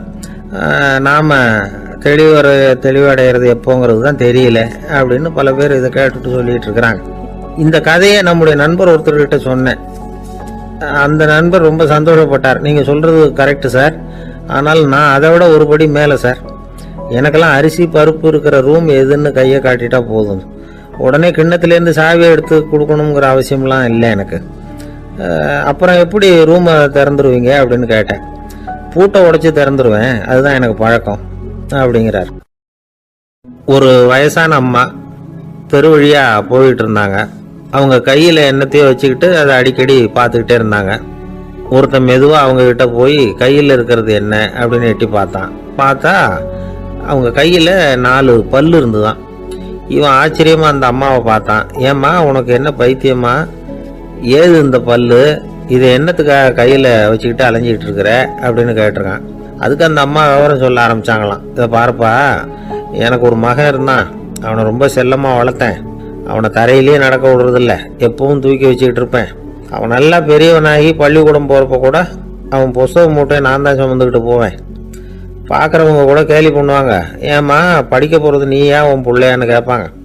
அவன் இன்னைக்கு எவ்வளோ பெரிய மனுஷன் ஆகிட்டான், வெளிநாட்டில் பெரிய உத்தியோகத்தில் இருக்கான். சமீபத்தில் இங்கே வந்துட்டு போனான். ஒரு நாள் ஏதோ கோபத்தில் என்ன அரைஞ்சுட்டான். அப்போ இந்த 4 பல்லும் கீழே விழுந்துட்டுது. இன்னமும் கூட விழுந்திருக்கும், ஆனால் பல்லு தான் இல்லை. என் புள்ள அரைஞ்சதுனால விழுந்த பல்லு இல்லையா அது, அதனால் இதை எப்பவும் என் கையிலேயே வச்சுக்கிட்டு ஆசையோடு பார்த்துக்கிட்டு இருக்கிறேன். அவன் தான் வெளிநாட்டுக்கு போட்டான், அவனை பார்க்க முடியாத ஏக்கத்தை நான் இந்த பல்லை பார்த்து போக்கிக்கிறேன் அப்படின்னு நாங்களாம் அந்த அம்மா. இந்த கதை எதுக்காகன்னா, தாய் அன்பு அப்படிங்கிறது எப்படிப்பட்டதுங்கிறத புரிஞ்சுக்கிறதுக்காக. கல்யாணம் ஆனதுக்கு அப்புறம் தாயை மறந்து விடுறவங்க எத்தனை பேர் இந்த உலகத்தில், அவங்க காதில் விழணுங்கிறதுக்காக தான் இந்த தகவல். ஆனால் ஒரு விஷயம் மட்டும் நல்லா புரிஞ்சுக்கணும், தாயை மதிக்க தெரிஞ்சவங்க தான் இன்றைக்கி வாழ்க்கையில் எல்லா விதத்துலேயும் முன்னுக்கு வந்திருக்கிறாங்க. வேணும்னா விசாரித்து பார்த்துங்க. இன்னொரு அம்மா இருந்தாங்க. அவங்க தினமும் ஒரு கோயிலுக்கு வருவாங்க. சாமியை பார்த்து, கடவுளே நான் இறந்து போனால் நரகத்துக்கு போகணும் அப்படின்னு வேண்டிக்குவாங்களாம். எல்லாரும் சொர்க்கத்துக்கு போகணும்னு தானே கடவுள்கிட்ட வேண்டிக்குவாங்க. இந்த அம்மா தினம் நான் நரகத்துக்கு போகணும் அப்படின்னு வேண்டிக்கிறாங்க. அங்கேருந்து அர்ச்சகருக்கு சந்தேகம். ஒரு நாள் அதை நேரடியாகவே அவங்கக்கிட்ட கேட்டுவிட்டார். அதுக்கு அந்த அம்மா பதில் சொன்னாங்களாம், ஐயா எனக்கு கல்யாணம் ஆகி ரொம்ப நாள் வரைக்கும் குழந்தை பாக்கியம் இல்லாமல் இருந்தது. கோயில் குளம் எல்லாம் சுற்றி வந்தேன். ரொம்ப நாள் கழித்து ஒரு குழந்தை பிறந்தது, ஆண் குழந்தை. அவனை நான் ரொம்ப செல்லம் கொடுத்து வளர்த்தேன். அதோட விளைவு என்ன ஆச்சுன்னா, அவன் ரொம்ப மோசமாகிட்டான். கெட்ட பழக்க வழக்கம்லாம் கற்றுக்கிட்டான். அவன் இறந்து போனால் நிச்சயம் அவனுக்கு நரகம்தான் கிடைக்கும். அந்த அளவுக்கு கெட்டவன் அவன். அப்படிப்பட்ட காரியங்கள்லாம் பண்ணிகிட்டு இருக்கான், எனக்கு தெரியும். இவனுக்காக நரகத்தில் கூட யாரும் தயவு காட்ட மாட்டாங்க, தாட்சண்யம் காட்ட மாட்டாங்க. அதனால் இவனுக்கு முந்தி நான் இறந்து நரகத்துக்கு போயிட்டா அங்கே இவனை கவனிச்சிக்கலாமே, இவனுக்கு பணிவிடை செய்யலாமேன்னு பார்க்குறேன் அப்படின்னு நாங்களாம். அதனால தான் நான் நரகத்துக்கு போகணும்னு தினம் ஆண்டவனை வேண்டிகிட்டு இருக்கிறேன் அப்படின்னு கண்கலங்கி அந்த அம்மா சொன்னாங்களாம். அதுதான் தாய் உள்ளம்ங்கிறது. தாயின் பெருமையை சரியாக உணர்ந்துட்டா அவங்களுக்கு எப்பவும் எந்த கஷ்டமும் வராது. இது ஏதோ உபதேசத்துக்காக சொல்கிற வார்த்தை இல்லை, உண்மையான வார்த்தை. இந்த விவரத்தையெல்லாம் நண்பர் ஒருத்தர்கிட்ட சொல்லிக்கிட்டு இருந்தேன். அவர் கொஞ்ச நாள் கழித்து என்னை தேடி வந்தார். அவர் கையிலேயே 4 பல்லு வச்சுருந்தார். என்னங்க ஆச்சு, ஏதுங்க இந்த பல்லு அப்படின்னு விசாரித்தோம். உங்கள் உபதேசத்தை கேட்டுட்டு இந்த உலகத்தில் எல்லாரையும் தாயாக நினைக்க ஆரம்பிச்சிட்டேன். ஒரு அம்மாவை கடத்தரில் பார்த்து தாயேன்னு கூப்பிட்டேன். அவங்க உடனே பலார்னு என்னை அரைஞ்சிட்டாங்க, பல்லு விழுந்துட்டுது. அதை தான் பொறுக்கி எடுத்துக்கிட்டு நேராக உங்களை தேடி வந்துக்கிட்டு இருக்கிறேன்னார். தாயேன்னு தானே கூப்பிட்டீங்க, அதுக்கு ஏன் அரைஞ்சாங்க அப்படின்னு கேட்டோம். நான் தாயேன்னு கூப்பிட்டது அவங்க காதில் நாயேன்னு விழுந்துட்டு தான், அதுதான் இப்படி ஆயிட்டுது அப்படின்னார்.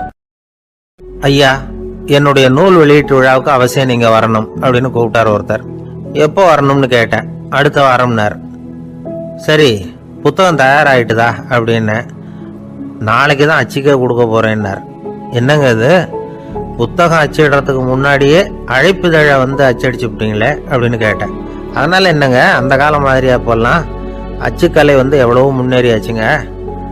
லைனோ type, monotype, phototype, laser, இப்படி என்னென்னமோ வந்தாச்சு. இன்னைக்கு கொடுத்தா நாளைக்கே புத்தகம் தயார் அப்படின்னார். இப்படி இந்த அளவுக்கு முன்னேறி இருக்கிற இந்த அச்சுக்கலை ஆரம்பத்தில் எப்படி இருந்தது தெரியுமா? அந்த காலத்தில் காகிதம்னா என்னன்னே தெரியாது. அப்படி ஒன்று கண்டுபிடிக்கப்படவே இல்லை. அப்போல்லாம் எதையாவது ஒன்று எழுதணும்னா அதுக்கு ஆட்டு தோலை தான் பயன்படுத்தி இருக்கிறாங்க. கண்ணுக்குட்டி தோல் கூட அதுக்கு உபயோகப்பட்டு தான். ஐரோப்பாவில் இருந்த பாதிரியார்கள் தோலில் எழுதப்பட்ட புத்தகத்தை தயாரிக்கிறதுல ரொம்ப கெட்டிக்காரங்களாம். எகிப்து, அப்புறம் மத்திய தரைக்கடல் ஓரத்தில் உள்ள நாடுகள், இங்கெல்லாம் தோல் தான் எழுது பொருளாக பயன்பட்டு வந்திருக்குது. ஆனால் நம்ம நாட்டில் ஓலைச்சுவடிகளை எழுத்துக்கு பயன்படுத்தி இருக்கிறாங்க. எழுதுறதுக்கு தோலை பயன்படுத்தினவங்க பிறகு பேப்பரைஸ் அப்படிங்கிற கோரை புல்லை வந்து அதுக்கு பயன்படுத்தினாங்களாம். இதெல்லாம் அப்படி கொஞ்சம் கொஞ்சமாக கண்டுபிடிச்சிட்டு வந்திருக்கிறாங்க. அந்த புல்லை வந்து கச்சிதமாக நறுக்க வேண்டியது, நல்லா பதப்படுத்த வேண்டியது, அதுக்கப்புறம் அதில் எழுத வேண்டியது, அவ்வளவுதான். பேப்பருங்கிற சொல்லே இந்த பேப்பைரஸ் அப்படிங்கிறதுலேருந்து வந்தது தான். அதுக்கப்புறம் தான் காகிதம் வந்தது. இதை முதல்ல சீன நாட்டில் தான் கண்டுபிடிச்சாங்க. அது வந்த பிறகு அச்சு எந்திரம் கண்டுபிடிக்க வேண்டிய அவசியம் ஏற்பட்டது. அதை கண்டுபிடிச்சவர் ஜெர்மானிய அறிவியல் அறிஞர் ஜான் கூட்டன்பர்க். அச்சு கலைக்கு அடித்தளம் அமைச்சவர் அவர் தான். ஜெர்மனியில் மெயின்ஸ் அப்படிங்கிற ஊரில் 1399 பிறந்தார். அவரோட மாமன் ஒருத்தர் உலோக வேலையில் வல்லவர். அவர்கிட்ட அந்த வேலையை கற்றுக்கிட்டார். அதோட வைர கற்களை வந்து பட்டை தீட்டுறதுலையும் ரொம்ப தேர்ச்சி பெற்றிருந்தார். இளம் வயசுலேயே சும்மா இருக்க மாட்டாராம். எதை செஞ்சாலும் அதை திறமையாக செய்வாராம். அவர் தான் முதல்ல மர அச்சு எழுத்துக்களை உருவாக்கினார். அது மேலே மை தடவி பிரதிகள் எடுத்தார். அதுக்கப்புறம் உலோக எழுத்துக்கள், முதல்ல காரியம், அப்புறம் இரும்பு, அப்புறம் கலப்பு உலோகம், பிறகு அச்சடிக்கிறதுக்கு எந்திரம் ஒன்றையும் உருவாக்கினார். முதல்ல பைபிள் அச்சடித்தார். 1468 அவர் இறந்து போனார். 16ஆம் நூற்றாண்டில் மேலை நாடுகளில் இருந்து மர எழுத்துக்களை கொண்டுகிட்டு வந்து தமிழ்நாட்டில் கிறிஸ்துவ நூல்களை அச்சிட்டாங்க. அப்பெல்லாம் வந்து அச்சகங்கள் வந்து போதிய அளவுக்கு இங்கே இல்லை. அதுக்கு என்ன காரணம்னா, இந்தியர்கள் வந்து அச்சகங்களை நடத்தக்கூடாது அப்படின்னு சட்டம். 1835 வரைக்கும் அந்த சட்டம் வந்து நடைமுறையில் இருந்தது. இந்த நிலைமையில் அங்கேயும் இங்கேயுமா 1-2 அச்சகங்கள் ஆரம்பமாச்சு. 1713 தரங்கம்பாடியில் லூத்தரன் மிஷன் அச்சகம், அதே ஆண்டில் சென்னையில் SPCK அச்சகம். இது ரெண்டும் தான் இந்தியாவில் முதல்ல தொடங்கப்பட்ட அச்சகங்கள். ஆட்டுத்தோல்லையும் ஓலைச்சுவடியிலையும் எழுதப்பட்ட எழுத்துக்கள் இன்னைக்கு எங்கேயோ போயிட்டுது. ஆனால் நம்ம ஊரில் எழுத்தாளர்கள் நிலைமை தான் ஒன்றும் சொல்லிக்கிறது மாதிரி இல்லை. நம்ம ஆள் ஒருத்தர் சொன்னார், சார், நான் சொந்தத்தில் ஒரு அச்சாபீஸ் வச்சுருந்தேன், இப்போவும் வச்சுருக்கிறேன். அதனால் என்னுடைய படைப்புகளை புத்தகமாக வெளியிடுறதுல எனக்கு ஒன்றும் கஷ்டம் இல்லை. வருஷத்துக்கு ஒரு புத்தகம் எழுதி வெளியிட்டுருவேன். 15 வருஷமாக இலக்கிய உலகத்துக்கு இப்படி சேவை செஞ்சுக்கிட்டு வர்றேன். ஆனால் இந்த வருஷம்தான் வாசகர்கள் வந்து எனக்கு பாராட்டு விழா நடத்தி இருக்கிறாங்க அப்படின்னார். இந்த வருஷம் அப்படி என்ன விசேஷம் அப்படின்னு கேட்டோம். இந்த வருஷம்தான் நான் எந்த புத்தகம் எழுதி வெளியிடாமல் இருந்தேன், அதுக்காகத்தான் எனக்கு இந்த பாராட்டு விழா அப்படின்னார். ஒரு ஆஃபீஸில் வேலை பார்க்குற ஒருத்தர் ஏதோ தப்பு பண்ணிவிட்டார். உடனே மேல் அதிகாரி அவரை கூப்பிட்டு அனுப்புனார். நீ செஞ்சது தப்புன்னார் கோபமா. இது ஒரு ரகம். சில அதிகாரிகள் இப்படி நீங்கள் செஞ்சது தப்புன்னு சொல்கிறதில்ல, நீங்கள் செஞ்சது சரி அப்படின்னு சொல்கிறதில்ல. எப்படி சொல்லுவாங்கன்னா, நீங்கள் செஞ்சது வந்து சரியில்லைன்னு நான் நினைக்கிறேன் அப்படின்னு சொல்லுவாங்களாம். அதாவது சில பேர் வந்து நீங்கள் செஞ்சது தப்புங்கிறாங்க, அதையே மாற்றி சொல்கிறாரு இவர், நீங்கள் செஞ்சது சரியில்லைன்னு நினைக்கிறேன். இது ரெண்டும் வந்து அர்த்தம் ஒன்று தான், இருந்தாலும் வார்த்தைகள் வித்தியாசம். நிர்வாக திறமை இல்லாத ஒரு அதிகாரி யூ ஆர் ராங் அப்படின்னு சொல்லுவாராம். நிர்வாக திறமை உள்ள அதிகாரியாக இருந்தால் அதையே கொஞ்சம் மாற்றி I think you are not correct அப்படின்பாராம். இதுதான் வித்தியாசம். இருந்தாலும் வார்த்தைகளை உபயோகப்படுத்துகிற விதத்தை வச்சு தான் வேலை நல்லா நடக்கிறதும் நடக்காததும் இருக்கு. விவரம் தெரிஞ்சவங்க என்ன சொல்கிறாங்க தெரியுமா? Be a leader not a boss அப்படிங்கிறாங்க. ஒரு லீடராக இரு, பாஸாக இருக்காதே அப்படிங்கிறாங்க. சரி, அப்படின்னா லீடருக்கும் பாஸுக்கும் வித்தியாசம் உண்டா அப்படின்னு கேட்டால் இருக்குன்னு சொல்கிறாங்க. லீடருங்கிறவர் வேற, பாஸுங்கிறவர் வேற. ஒரு லீடர் எப்படி நடந்துக்குவார், ஒரு பாஸ் எப்படி நடந்துக்குவார், இதை முதல்ல நாம் தெரிஞ்சுக்கணும். அவங்க எப்படி நடந்துக்குவாங்க அப்படிங்கிறதுக்கு சில விவரங்கள் இருக்கு. அதை கேட்டோம்னா நாம் புரிஞ்சுக்கலாம். அதை அதாவது பாஸுங்கிறவர் விரட்டிக்கிட்டே இருப்பார், லீடருங்கிறவர் ஊக்கப்படுத்திக்கிட்டே இருப்பார். நாளைக்கு சாயந்தரத்துக்குள்ள அந்த வேலையை செஞ்சு முடிக்கலைன்னா தொலைச்சு விடுவோம் தொலைச்சி அப்படிம்பார் அவர். இவர் எப்படி சொல்லுவார்னா, இது வரைக்கும் நீங்க செஞ்சிருக்கிற வேலை ரொம்ப அற்புதம் அப்படிம்பார். பாஸுங்கிறவர் அதிகாரத்தை நம்பி செயல்படுறவர், லீடருங்கிறவர் நல்லெண்ணத்தை நம்பி செயல்படுறவர். நம்ம கிட்ட அதிகாரம் இருக்கு, பவர் இருக்கு, அதனால காரியத்தை சாதிச்சுடலாம் அப்படின்னு நினைக்கிறவர் அவரு. மற்றவங்க கிட்ட ஒரு நல்ல அபிப்பிராயத்தை சம்பாதிச்சுக்கிட்டு அது மூலமா காரியங்களை சாதிக்கிறவர் இவர். பாஸுங்கிறவர் பயத்தை உண்டு பண்ணுவார், லீடருங்கிறவர் அன்பை பரவ செய்வார். அது செய்யலைன்னா ஆடிட்ல தகராறாயிடும், இது செய்யலைன்னா இன்க்ரிமெண்ட் கட் ஆகிடும், இப்படி ஏதாவது சொல்லி பயமுறுத்திக்கிட்டே இருப்பார் அவர். இவர் அப்படி இல்லை. உடம்பு இப்படி இருக்கு, வீட்டில் எல்லாரும் சௌக்கியமா இருக்கிறாங்களா, ஆஃபீஸில் எல்லாம் வசதியாக இருக்குதா, நான் ஏதாவது உதவி செய்யணுமா அப்படின்னு அன்புக்கு முக்கியத்துவம் கொடுப்பார். பாஸுங்கிறவர் எதுக்கு எடுத்தாலும் நான் சொல்லிட்டு இருப்பாரு, லீடருங்கிறவர் நாமன்னு சொல்லிட்டு இருப்பார்.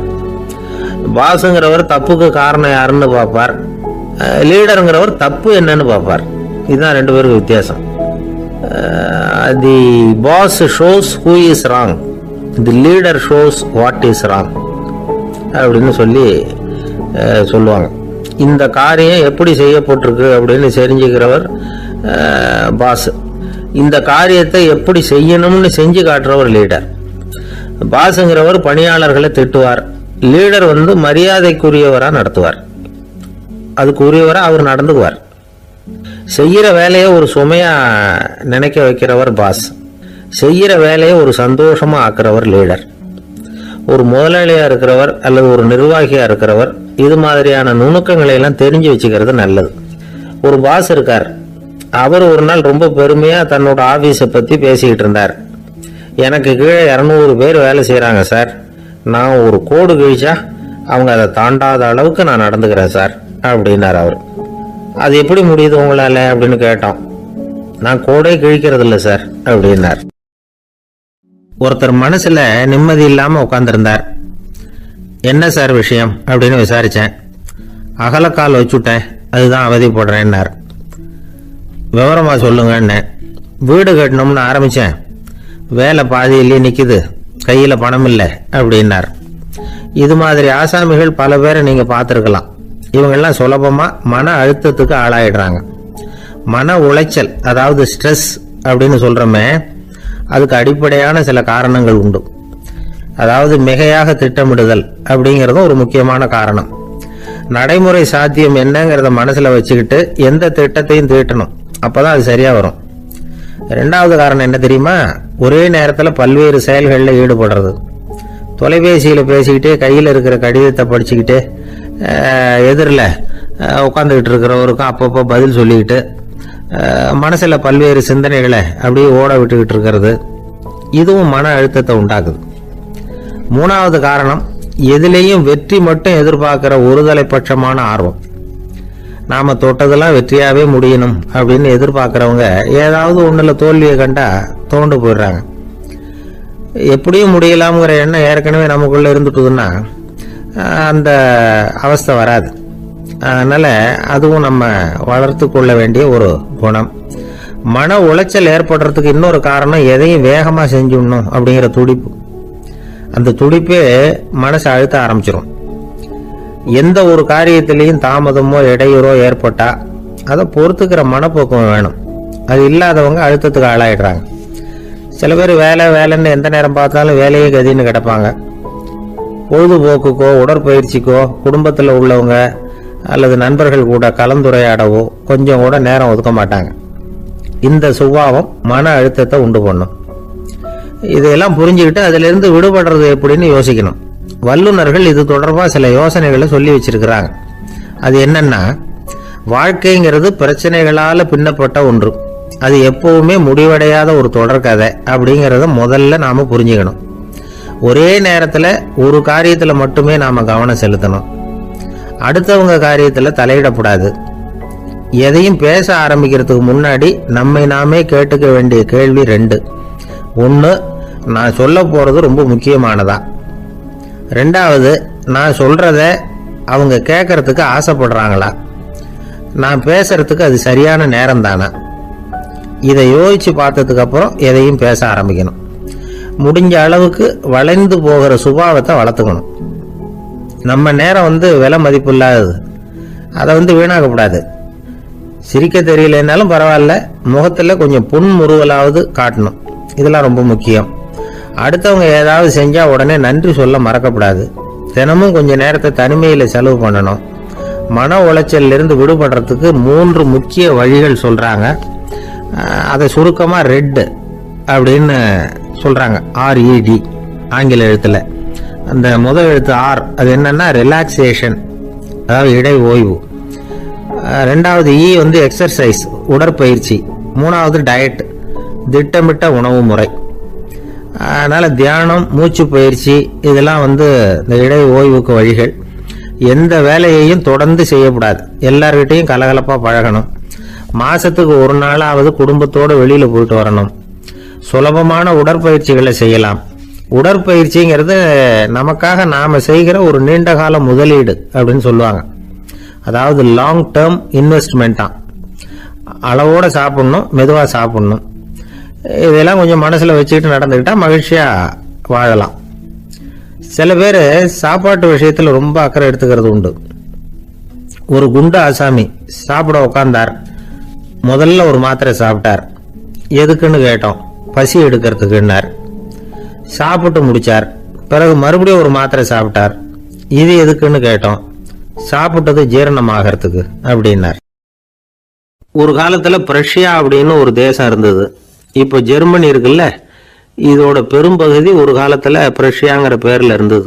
அப்போ அதுக்கு அரசராக இருந்தவர் மகா ஃப்ரெடரிக், அதாவது ஃப்ரெடரிக் தி கிரேட் அப்படின்னு சொல்லுவாங்க. அந்த ராஜாவுக்கு ஒரு சந்தேகம். நாம் பல வகையான வரிகளை விதித்து வசூல் பண்ணுறோம், அப்படி பண்ணி வருமானம் குறைஞ்சிக்கிட்டே போகுதே, இதுக்கு என்ன காரணமாக இருக்கும்? இதுதான் அவருக்கு ஏற்பட்ட சந்தேகம். ஒரு சமயம் அந்த அரசர் தம்முடைய அமைச்சர்களையும் பிரபுக்களையும் தளபதிகளையும் கூப்பிட்டு ஒரு விருந்து வச்சார்.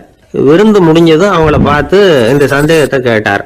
வரிகள் அதிகமாக விதித்து வருமானம் குறையறதுக்கு என்ன காரணம் அப்படின்னு கேட்டார். பல பேருக்கு இதுக்கு சரியாக பதில் சொல்ல தெரியல.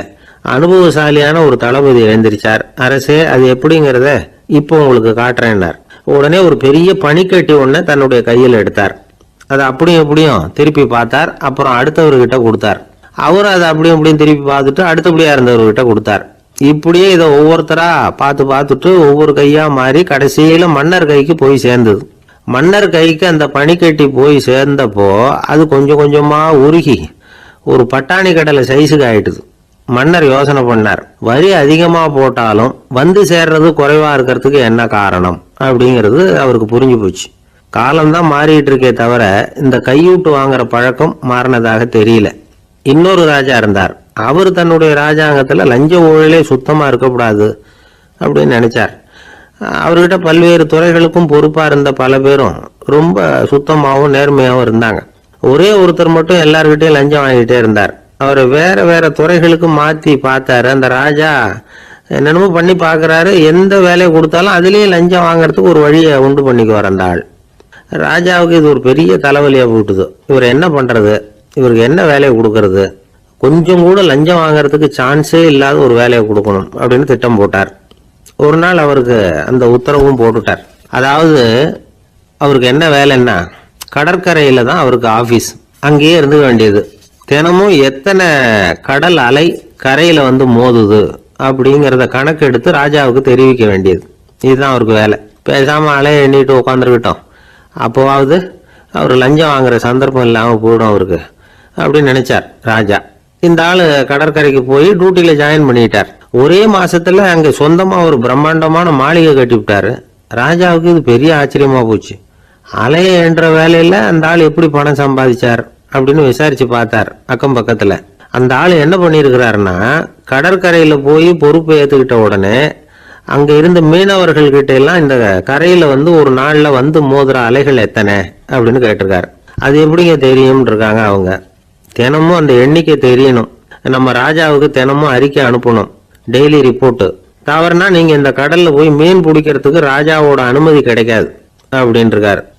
உடனே மீனவர்களும் பயந்து போட்டாங்க. கடலுக்கு போகிறதுக்கு அனுமதி இல்லைன்னா பட்டினி கிடக்கிறது மாதிரி ஆயிடுமே, மெதுவா அந்த ஆளுகிட்ட போனாங்க. காதோட காதா சொன்னாங்க, ஐயா, எங்களால கடல் அலைய எண்ண முடியாது. தினமும் எங்களால முடிஞ்சதை உங்களுக்கு பணமா கொடுத்துடுறோம். நீங்க தான் ராஜா கிட்ட சிபாரிசு பண்ணி நாங்க தொடர்ந்து மீன் பிடிக்கிறதுக்கு அனுமதி வாங்கி கொடுக்கணும் அப்படின்னு வேண்டிக்கிட்டாங்க. பணம் தினமும் சேர ஆரம்பிச்சுட்டுது. பதவியில மற்ற பதவியோட இந்த பதவி எவ்வளவோ மேல் அப்படின்னு நினைச்சுட்டான் அந்த ஆள். அது மட்டும் இல்ல, தயவு பண்ணி என்ன இந்த இடத்த விட்டு மாத்தி விடாதீங்க சார் அப்படின்னு வேற கேட்க ஆரம்பிச்சுட்டானா. என் நண்பர் ஒருத்தர் ஆழ்ந்த சிந்தனையில இருந்தார். என்ன யோசனை பண்றீங்கன்னு கேட்டேன். தலைவர் ஆகணும்னு பாக்குறேன், அதுதான் என்ன வழின்னு யோசிச்சுக்கிட்டு இருக்கேன்னார். நான் கூட அது மாதிரி யோசிச்சு பார்த்தேன். அதுக்கப்புறம் அந்த யோசனையை கை விட்டுட்டேன் அப்படின்னோம். ஏன்னு கேட்டார். அதுக்கான தகுதிகள் நமக்கு இல்லைங்கிறது புரியுது. அது நமக்கு புரியறத விட நம்ம விட மற்றவங்களுக்கு நல்லா புரிஞ்சு போச்சு. அதனால பேசாம கம்முன்னு இருந்துடுறது தான் நல்லது அப்படின்னோம். தலைவர் ஆகிறதுக்கு தகுதிகள் வேற உண்டோ அப்படின்னு கேட்டார். அவரு யதார்த்தமா தான் கேட்கிறார். நாங்க உடனே எங்ககிட்ட இருந்த ஒரு புத்தகத்தை எடுத்து அவர்கிட்ட கொடுத்தோம். படிச்சு பாருங்கன்னு. தலைவர் ஆகிறதுக்கு என்ன வழி அப்படிங்கறத பத்தி அதுல போட்டிருக்கிறாங்க. முதல் வழி என்ன தெரியுமா? ஒரு 4 பேர் முன்னாடி இல்லைன்னா ஒரு கூட்டத்துக்கு முன்னாடி நீங்க பேச போறீங்க. அப்போ எப்படி ஆரம்பிக்கணும்னா, உண்மையான புகழ்ச்சி, நேர்மையான பாராட்டு, இதோட ஆரம்பிக்கணும். எடுத்ததுமே அது சரியில்லை இது சரியில்லைன்னு பேசிட்டு இருக்க கூடாது. மக்களை பார்த்து நீங்க தான் தப்பு பண்ணிவிட்டீங்க அப்படின்னு நேரடியா சொல்லக்கூடாது. தவறு இருந்தாலும் அதை மறைமுகமா ஏதாவது கதை சொல்லி அதுல இருந்து அவங்க புரிஞ்சுக்கிற மாதிரி செய்யணும். அடுத்தவங்க பண்ண தப்பு என்னன்னு அலசறதுக்கு முன்னாடி நீங்க பண்ணின தப்பு என்னங்கிறத பத்தியே பேசுங்க. எதுக்கும் நேரடியா உத்தரவு போட்டுக்கிட்டு இருக்க கூடாது. இதை நீங்க செய்யணும் அப்படின்னு சொல்றதுக்கு பதிலா நீங்க இப்படி செஞ்சா எப்படி இருக்கும் அப்படின்னு கேள்வி மாதிரி கேட்கணுமா. இப்படி கேட்டா அது உத்தரவு மாதிரி தெரியாதான். அடுத்தவங்க மரியாதையை காப்பாத்துறது மாதிரி பேசணுமா. உங்க பேச்சு இன்னொருத்தரை அவமானப்படுத்துறது மாதிரி இருக்கக்கூடாதான். ஏன்டா இவங்கிட்ட போய் மாட்டிக்கிட்டோம்னு யாரும் நினைச்சிடக்கூடாது. ஒவ்வொரு சின்ன வளர்ச்சியையும் பாராட்டணும். வெற்றி சாதாரணமா இருந்தாலும் பாராட்டாம இருந்துடக்கூடாது. பாராட்டும் போது தாராளமா இருக்கணும். குறை சொல்லும் போது கவனமா இருக்கணும். வாய்க்கு வந்தபடி பேசிவிட்டா அதுக்கப்புறம் வகையா மாட்டிட்டு முழிக்க வேண்டியிருக்கும். நீங்க பேசுறது இன்னொருத்தருக்கு ஒரு கௌரவத்தையும் மரியாதையும் உண்டு பண்றது மாதிரி இருக்கணும். நீங்க பேசுறது அடுத்தவங்களுக்கு இருக்கிற கொஞ்ச நெஞ்ச மரியாதையும் எடுத்து விடுறது மாதிரி இருக்கக்கூடாது. உங்க பேச்சை கேட்டா கேட்கறவங்களுக்கு ஒரு ஊக்கம் வரணும், உற்சாகம் வரணும். தவறு எதுவா இருந்தாலும் அது சுலபமா திருத்திக்கலாம், சரி பண்ணிக்கலாங்கிறது மாதிரி இருக்கணும் உங்க பேச்சு. அடுத்தவங்களை சந்தோஷப்படுத்துங்க. உங்க யோசனைய கேட்டு நடந்துக்கிறதுனால அந்த சந்தோஷம் அவங்களுக்கு கிடைக்கணும். இந்த தகுதியெல்லாம் உங்ககிட்ட இருந்தா நீங்க ஒரு சிறந்த தலைவர் ஆகலாம் அப்படின்னு அந்த புஸ்தகத்துல போட்டிருக்கு. இந்த காலத்துல தலைவர் ஆகிறதுக்கு வேற சில தகுதிகள்லாம் கூட தேவைப்படுது. ஒரு புள்ள தன்னுடைய அப்பா கிட்ட, அப்பா, உன்ன மாதிரியே நானும் அரசியல்ல சேரணும், தலைவர் ஆகணும்னு ஆசைப்படுறேன். இன்னையிலிருந்து எனக்கு அரசியல் பாடம் கத்து கொடு அப்படின்னு கேட்டிருக்கான். அவரும் சரின்னு சொல்லிவிட்டு ஒரு பெரிய ஏணி எடுத்துட்டு வந்தாராம். ஒரு செவுத்துல சாத்தினார். இந்த ஏணியில ஏறி உயர போய் அங்க பரன் மேல இருக்கிற ஒரு புத்தகத்தை எடுத்துட்டு வாடான் இருக்கார். மகனை பார்த்து, அப்பா, ஏணி ரொம்ப உயரமா இருக்குது, நீ ஜாக்கிரதையா அதை புடிச்சுக்கோ, நான் ஏறி போறேன் அப்படின்னு. நான் பையன், பயப்படாத, நான் பாத்துக்கிறேன்னாரு அப்பா. பையன் ஏணியில ஏறனா உச்சிக்கு போனதும் அப்பா கையை எடுத்துட்டார். ஏணி அப்படியே சரிஞ்சுட்டுது. பையன் பொத்துன்னு கீழே விழுந்துட்டான். இடுப்பு பிடிச்சிக்கிட்டே எழுந்திரிச்சான். என்னப்பா இது, இப்படி என்னை ஏற விட்டுட்டு கையை விட்டுட்டியே, இப்படி கை விடலாமா அப்படின்னு கத்தியிருக்கான். அப்பா நிதானமா சொன்னாராம், அவசரப்படாதப்பா, அரசியல்ல இதுதான் முதல் பாடம், பெத்த அப்பனா இருந்தாலும் அவனை நம்பாதே அப்படின்னு உபதேசம் பண்ண ஆரம்பிச்சாராம். கிபி 1078 வருஷம் மார்ச் மாதம் 19 திங்கட்கிழமை அதிகாலை நேரம் ஒரு குழந்தை பிறந்தது. எங்க தெரியுமா? காஸ்பியன் கடலுக்கு தெற்கே பாரசீக மொழி வழங்கிய தபரிஸ்தான் மாநிலத்துல ஜீலான்ங்கிற புனித நகர், அதோட புறநகர் பகுதியில உள்ள நீப்புங்கிற ஊர்ல தான் அந்த குழந்தை பிறந்தது. அந்த இடம் இப்போ ரஷ்யாவில் இருக்கு. அந்த குழந்தை யாருன்னு நினைக்கிறீங்க? அதுதான் முஹித்தீன் பெருமான், ஆன்மீக சாதனைகள் புரிந்த மகான் முஹித்தீன் ஆண்டகை. தன்னுடைய 18வது வயசுல உயர் கல்விக்காக ஜீலான் நகரத்தை விட்டு பகுதாத் நகரத்துக்கு புறப்பட்டு போறார். இளம் பிராயம் தானே, அதனால துணைக்கு ஒரு வர்த்தக கூட்டத்தோட சேர்ந்து போயிட்டு இருக்கிறார். ரொம்ப தூரம் போகணும். ஒவ்வொரு இடமா தங்கி தங்கி போயிட்டு இருக்கிறாங்க. ஒரு இடத்துல ஒரு கொள்ளை கூட்டம் பயங்கரமான ஆயுதங்களோட அவங்கள வழிமறிச்சுட்டுது. அந்த வர்த்தக கூட்டம் வச்சிருந்த பொருள்களை எல்லாம் அவங்க பறிச்சு விடுறாங்க. இவங்களும் பயந்துகிட்டு இருந்தது எல்லாத்தையும் அவங்க கிட்ட கொடுத்துடுறாங்க. முஹைத்தீன் ஆண்டகை மட்டும் இதையெல்லாம் பார்த்துக்கிட்டு தனியா ஒதுங்கி நிக்கிறார். ஒரு 18 வயசு பையன் மட்டும் இப்படி தனியா அநாத சிறுவன் மாதிரி நின்றுட்டு இருக்கிறத அந்த கொள்ளை கூட்டத்தில் இருந்த ஒருத்தன் பாக்குறான். கிட்ட நெருங்கி வர்றான். அலட்சியமாவும் கிண்டலாவும் உங்ககிட்ட ஏதாவது இருக்குதா அப்படின்னு கேக்குறான். இவங்கிட்ட என்ன இருக்க போகுது அப்படிங்கிற நம்பிக்கையில அவன் அப்படி கேக்குறான்.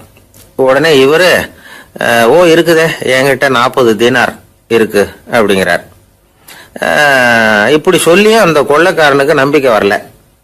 என்னடா அவன் விளையாடாத, பொய் சொல்லாத, உண்மையை சொல்லு அப்படிங்கிறான். அவன் உண்மையைத்தான் சொல்றேன், என்கிட்ட 40 தீனார் இருக்கு அப்படிங்கிறார். இவர் எங்க வச்சிருக்கிற அப்படின்னு கேக்குறான். சட்டையின் விழாப்புறத்துல உள்ள பகுதியில அதை வச்சு தச்சிருக்கிறாங்க அப்படின்னு உண்மையை சொல்றார். உடனே கொள்ளை கூட்ட தலைவன் அதை கத்தியால கீறிப்பார் அப்படின்னு உத்தரவு போடுறான். அந்த சட்டையை கிழிக்கிறாங்க. உள்ள இருந்து 40 பொற்காசுகளும் பொல பொலன்னு கீழே கொட்டுச்சு. அதை பார்த்த உடனே அந்த கொள்ளை கூட்ட தலைவன் மலைச்சு போய் நின்னுட்டான். காசை பார்த்துட்டு அவன் மலைச்சு போகல, பொய் பேசாத அந்த பையனோட நேர்மையை பார்த்துட்டு அவன் அப்படி நின்னான். மெதுவா அந்த பையன் கிட்ட வந்தான். ஏன்பா நீ என்ன பணக்கார குடும்பமா அப்படின்னு கேட்டான். அப்படிலாம் இல்ல, எனக்கு அப்பா இல்ல, அம்மா மட்டும்தான் உண்டு. எங்க அப்பா எனக்குன்னு விட்டு போன சொத்தே இந்த 40 தீனார் தான் அப்படின்னாரு இவர். அப்படி இருந்துமா உண்மை பேசணும்னு ஆசைப்பட்டேன். என்கிட்ட ஒண்ணும் இல்லைன்னு ஒரு வார்த்தை சொன்ன உன்னை விட்டுருப்போமே அப்படின்னா அவன். அப்படி இல்லைங்க, நான் இறைவன் திருநாமத்தை அறியக்கூடிய கல்வி ஞானத்துக்காக இப்ப போயிட்டு இருக்கிறேன். இறைவன் திருநாமத்தை உச்சரிக்க வேண்டிய நாவால பொய் பேசக்கூடாதுன்னு எங்க அம்மா சொல்லி இருக்கிறாங்க. அதனால நான் எப்பவுமே பொய் சொல்ல மாட்டேன் அப்படின்னு என்னுடைய தாய்க்கு வாக்கு கொடுத்திருக்கிறேன் அப்படின்னாரு அவர். முஹைத்தீன் பெருமான் வார்த்தைகளை கேட்ட அந்த கொள்ளையர்கள் மனம் திருந்தி நல்லவங்களா ஆயிடுறாங்க. அந்த கொள்ளையர் தலைவன் பிற்காலத்துல ஒரு பெரிய மகான் ஆயிடுறார். பெரியவர்கள் வாழ்க்கையில நடக்கிற இது மாதிரி சம்பவங்கள் தான் நாம நல்ல விதமா வாழறதுக்கு துணையா இருக்கும். அந்த காலத்துல கொள்ளையர்களே பெரியவங்க செயலை பார்த்து மனம் திருந்தி இருக்கிறாங்க. இந்த காலத்துல யார் இப்படி இருக்கிறா? இந்த காலத்துல மகான் ஒருத்தரை பார்த்தேன், எனக்கு வேண்டியப்பட்ட மகான். ஏங்க நீங்களும் மகான் ஆகிறதுக்கு முன்னாடி கொள்ளை அடிச்சுட்டு இருந்தீங்களா அப்படின்னு கேட்டேன். அவர் மெதுவா கண்ணை திறந்து என்ன நிமிர்ந்து பார்த்தார். அப்படி இல்லப்பா, நான் கொள்ளை அடிக்கிறதுக்காகத்தான் மகானாவே ஆகி இருக்கிறேன் அப்படின்னு சொல்லிவிட்டு மறுபடியும் கண்ணை மூடிட்டார். என்னுடைய நீண்டகால நண்பர் ஒருத்தர் வருஷம் தவறாமல் திருநள்ளாறு அப்படிங்கிற திருத்தலத்துக்கு போயிட்டு வர்றது வழக்கம். அங்க என்ன சார் விசேஷம்னு கேட்கறது உண்டு. என்ன இப்படி கேக்குறீங்க? சனி பகவான் நலன் விருப்பப்படி அங்கதானே எழுந்தருளி இருக்கிறார். அவரை போய் பார்த்து ஒரு கும்பிடு ஓடிட்டு வந்தா நம்ம பிடிச்சிருக்கிற சனியெல்லாம் விலகும் அப்படிம்பார். சத்தம் போட்டு சொல்லாதீங்க சார், வீட்டுல வேற யார் காதிலாவது இது விழுந்துற போது அப்படின்னு சொல்றது உண்டு வர்றவங்க. இப்போ நான் சொல்றதுல உள்ள நியாயத்தை புரிஞ்சுக்கிட்டு அவரும் கொஞ்சம் எச்சரிக்கை உணர்வோட நமக்கு நன்றி சொல்லுவார்னு வச்சுங்களேன். அதாவது பார்வை மூலமாவே. அந்த நண்பருக்கு ஆன்மீக விஷயங்கள்ல அதிக ஈடுபாடு உண்டு. அப்பப்போ சில புராண கதைகளை எல்லாம் சொல்றது உண்டு. ரொம்ப சுவாரஸ்யமா இருக்கும். எப்பவுமே புராண விஷயங்களை எல்லாம் அறிவியல்ங்கிற தராசில வச்சு எடை போட்டுட்டு இருக்கக்கூடாது. அப்படி பார்த்தா அதெல்லாம் நம்ப முடியாத வெறும் கற்பனைகளா தோணும், மூட நம்பிக்கைகளாவும் தெரியும். புராணங்களை புராணங்களாவே புரிஞ்சுக்கிறவங்களுக்கு அதெல்லாம் அர்த்தமுள்ள செய்திகளை உள்ளடக்கி இருக்கிறதாக தெரியும். அந்த வகையில தான் இந்த நண்பரும் நிறைய செய்திகளை சொல்றது உண்டு. சனியை போல கொடுக்கிறவனும் இல்லை, சனியை போல கெடுக்கிறவனும் இல்லை அப்படின்னு சோதிடர்கள் சொல்லுவாங்க. நாம ஏதாவது ஒரு வம்புல மாட்டிக்கிட்டா பிடிச்சது சனி அப்படிங்கிறோம். ராவணன் எப்பேற்பட்ட வீரன், அவனே சனி பார்வைப்பட்டது தானே சங்கடப்பட ஆரம்பிச்சான் அப்படின்னார் நண்பர். அது எப்படிங்கன்னு கேட்டேன். அவர் சொல்ல ஆரம்பிச்சார். இந்த ராவணன் இருக்கானே, நவ கிரகங்களையும் புடிச்சு கொண்டுட்டு தன்னுடைய சிம்மாசனத்துல அப்படியே படிகளா போட்டு வச்சுட்டானா, ஒவ்வொரு படியா. பாவம் அந்த 9 தேவதைகளும் ஒவ்வொரு படியா குப்புற கிடக்குறாங்க.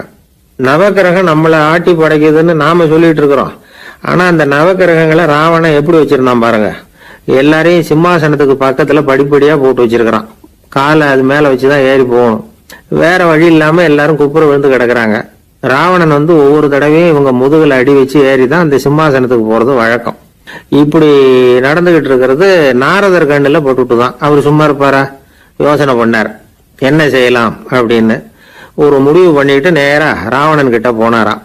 ராவணா, நீ நவக்கிரகங்களை பிடிச்சு கொண்டாந்து உன்னுடைய சிம்மாசனத்துக்கு படிகளா போட்டு வச்சிருக்கிற, அது உன்னுடைய வீரத்தை காட்டுது. இருந்தாலும் ஒரு விஷயத்த நீ யோசிச்சு பார்க்கணும். ஒவ்வொரு தடவை நீ சிம்மாசனத்துக்கு போகும்போதும் நவக்கிரகங்களின் முதுகலை அடி வச்சு நீ ஏறி போற, அது உனக்கு பெருமை கிடையாது. அவங்களுடைய மார்புல அடி வச்சு ஏறி போகணும், அதுதான் உனக்கு பெருமை அப்படின்னாராம். இவர் சொல்றதும் சரிதானே அப்படின்னு யோசிச்சிருக்கான் ராவணன். உடனே குப்புற கிடந்த நவக்கிரகங்களை திருப்பி மல்லாக்க போட்டான். அவங்க மார்புல அடி வச்சு மேலே ஏறி சிம்மாசனத்துக்கு போனானா. அப்படி போயிட்டு இருக்கும் பொழுது சனி பகவானின் பார்வை அவன் மேல பட்டுதான். அவ்வளவுதான். என்னாச்சு தெரியுமா? சூர்பனகை தேடி வந்தா. சீதையோட அழகை பத்தி தன்னுடைய அண்ணன் கிட்ட சொல்ல ஆரம்பிச்சுட்டா. விவகாரம் ஆரம்பமாயிட்டது. அதுதான் சனியினுடைய வேலை அப்படின்னு சொல்லி இந்த கதையை சொல்லி முடிச்சார் என்னுடைய நண்பர். ஆக சனியின் பார்வை நம்ம மேல படாம பாத்துக்கிறது தான் நல்லதுங்கிறீங்க அப்படின்னு. ஆமா சார், இப்ப கூட நான் உங்க வீட்டுக்கு வந்திருக்கிறதே ஒருத்தருடைய பார்வை என் மேல படக்கூடாதுங்கிறதுக்காகத்தான் அப்படின்னார். யாருங்க அதுன்னு என்னுடைய மாமனார் சார். அவசரத்துக்கு அவர்கிட்ட கொஞ்சம் கடன் வாங்கிவிட்டேன். நம்ம மாப்பிள்ளை தானேன்னு சொல்லி அவரு விட்டு கொடுக்கறதுக்கு தயாரா இல்ல. இன்னைக்கு இப்ப அவரு எங்க வீட்டுக்கு வரக்கூடிய நேரம், அதுதான் அவரு பார்வையிலிருந்து படாம தப்பிக்கலாங்கிறதுக்காக இங்க வந்துட்டேன் அப்படின்னார். பார்வை படணும்னு இருந்தா பட்டுத்தான் தீரும் போல இருக்கு அப்படின்னா. என்ன சார் சொல்றீங்கன்னார் ஒன்னும் புரியாம. நீங்க இங்கதான் வருவீங்கன்னு அவருக்கு ஏற்கனவே தெரியும் போல இருக்கு. அதனால உங்களுக்கு முன்னாடியே உங்க மாமனார் இங்க வந்துட்டார். அதுவும் அந்த பீரோவுக்கு பக்கத்துலதான் பின்னாடி மறைஞ்சு நின்றுட்டு இருக்கிறார் அப்படின்னு. 21ஆம் வருஷம் செப்டம்பர் மாசம் 22ஆம் தேதி மதுரை மேலமாசி வீதியில உள்ள ஒரு வீடு. அங்க அன்னைக்கு நடந்த ஒரு அற்புத நிகழ்ச்சி பின்னாடி உலக மக்களை எல்லாம் ஆச்சரியப்பட வச்சது. இந்திய வரலாற்றிலேயே அது ஒரு முக்கியமான நிகழ்ச்சி. உலக மக்கள் கவனமெல்லாம் காந்திஜியின் பக்கம் திரும்புறதுக்கு காரணமா இருந்த நிகழ்ச்சி அது. கதர் துணி பிரச்சாரத்துக்காக காந்திஜி மதுரைக்கு வந்திருந்தார். சென்னை துணி வணிகர் சங்கத்தின் துணைத் தலைவர் ஒருத்தர் இருந்தார், ராம்ஜி கல்யாண் சேட்ஜி. அவருடைய வீடு மதுரை மேலமாசி வீதியில் இருந்தது. அந்த வீட்டுல தான் காந்திஜி தங்கி இருந்தார். அப்போ வயலுக்கு போற உழவர்கள்லாம் சின்ன சின்ன துண்டை இடுப்புல கட்டிக்கிட்டு கலப்பையை தூக்கிட்டு தெருவில் நடந்து போறதை கவனிச்சார். ஏற்கனவே சேலத்துக்கு தெற்க பல பகுதிகளில் ஆண்களும் பெண்களும் அறகுறை ஆடைகளோட உழைச்சிக்கிட்டு இருக்கிறத கண்ணால கண்டிருக்கிறார் அவரு. இந்தியரின் சராசரி உடை இவ்வளவுதான் அப்படிங்கிறத புரிஞ்சுக்கிட்டார். மனசை இன்னும் பண்ணியிருக்குது. ராத்திரி பூரா அதை பத்தியே யோசனை. 22/9/21 வியாழக்கிழமை காலையில காந்திஜி எழுந்திருக்கிறார். அவர் கூட தங்கியிருந்தவங்களையெல்லாம் பார்த்து சொன்னார், இன்னையிலிருந்து அறையில முழு அகல துண்டு தான் கட்டுவேன். குளிர் அதிகமா உள்ள காலங்களில் மட்டும் போர்வை ஒன்றும் உபயோகப்படுத்துவேன். மற்றபடி மேலங்கியோ குல்லாவோ எதுவும் போட்டுக்க மாட்டேன். தற்காலிகமா இந்த ஏற்பாட்டை 1 மாசத்துக்கு ஏத்துக்குவேன். அதுக்கு பிறகு உசிதம் போல எண்ணி பார்த்து முடிவு பண்ணுவேன் அப்படின்னார். அவருடைய குரல் உறுதியா இருந்துதான்.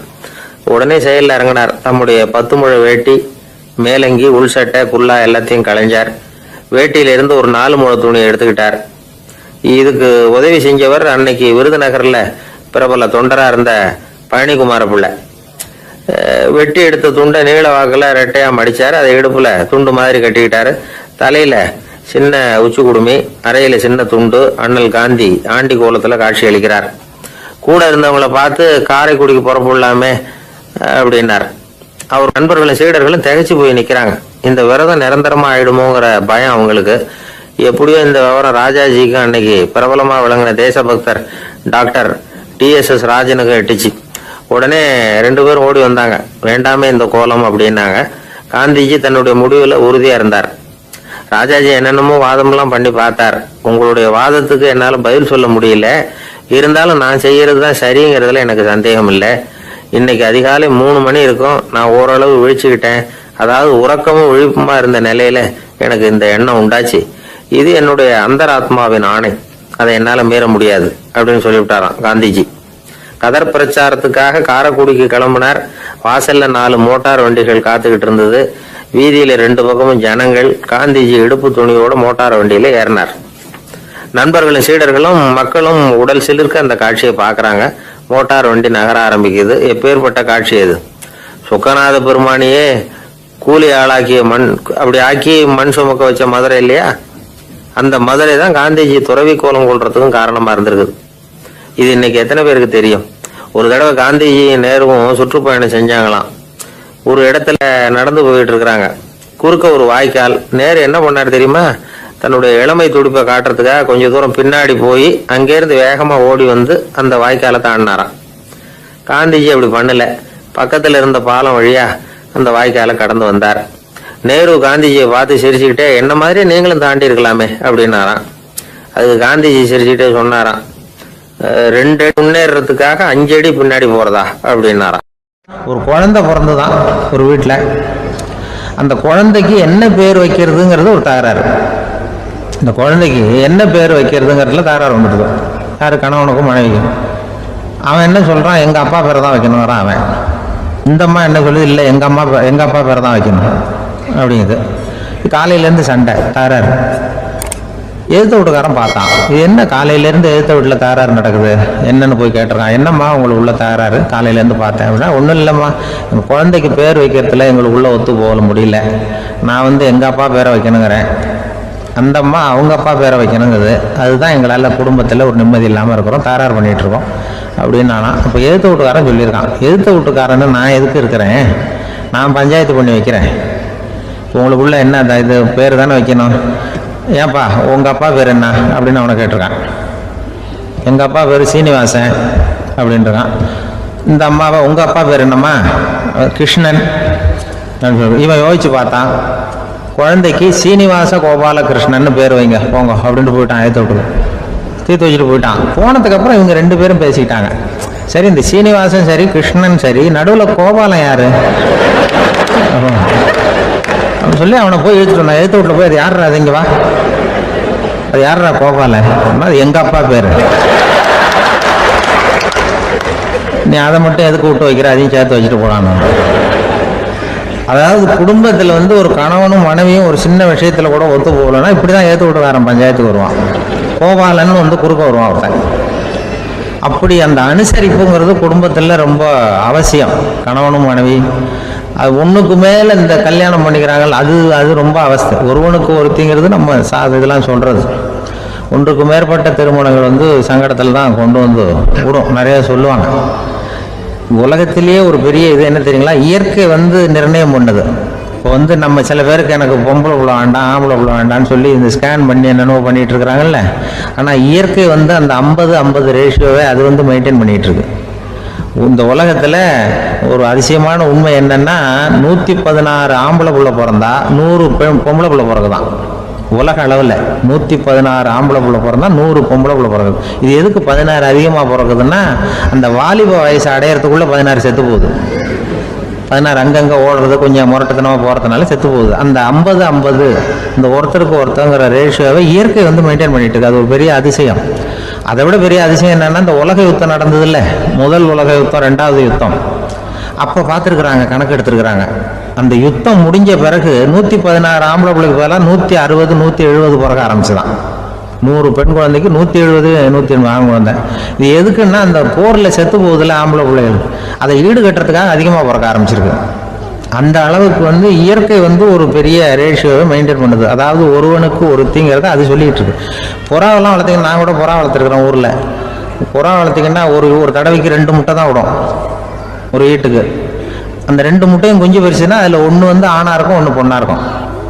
அது எந்த முட்டை ஆண் எந்த முட்டை பெண்ணுங்கிறத இயற்கை நிர்ணயம் பண்ணுது. அதை நம்ம மாற்றவே முடியாது. ரெண்டையும் அந்த பெண்ணாவோ 2 ஆணாவோ மாற்ற முடியாது நம்ம. அதனால் அந்த இயற்கையை புரிஞ்சுக்கிட்டு நாம் நடந்துக்கணும். அதனால தான் ஒரு கணவன் ஒரு மனைவி, அதான் ஒருத்தருக்கு ஒருத்தங்க. ஒன்றுக்கு மேலாம் சங்கடம் தான். ஒரு பஸ்ஸில் ரெண்டு பெண்கள் வந்துக்கிட்டு இருந்தாங்களாம். பஸ்ஸு பிரயாணம். 2 பெண்கள் பக்கத்து பக்கத்தில் உட்காந்துருக்காங்க. அந்த கண்டக்டரை கூப்பிட்ருக்காங்க, இங்கே வாயா அப்படின்னு அந்த ஒரு அம்மா கூப்பிட்ருக்கு. என்னம்மா அப்படின்ட்டுருக்கார். இந்த ஜன்னலை திறந்து விட்டு போ அப்படின்றது. சரின்னு பக்கத்தில் இருந்த ஜன்னலை திறந்து விட்டு அவர் போயிட்டார். பக்கத்தில் இருந்தாமா உடனே இங்கே வாயா மறுபடியும் வாயான்னு கூப்பிட்ருக்கு. என்ன இந்த ஜன்னலை மூடி விட்டு போ அப்படின்றது. மூடி விட்டு போனார். மறுபடியும் அந்த முன்னாடி கூப்பிட்டது வாமா வாயான்னு மறுபடியும் கண்டக்டரை கூப்பிட்டு, என்ன இந்த பார், இந்த ஜன்னலை நீ மூடி வச்சின்னா நான் மூச்சு திணறி செத்து போடுவேன்.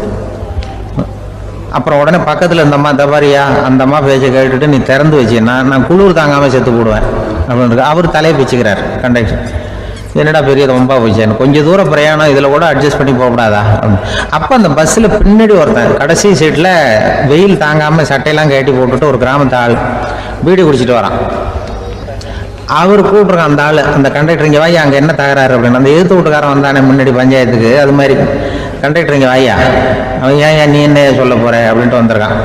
சட்டையெல்லாம் கட்டி போட்டு பீடி குடிக்கிறான். பீடி புகையை ஊதி விட்டு அங்கே என்ன தகராறு அப்படின்னு கேட்டிருக்கான்.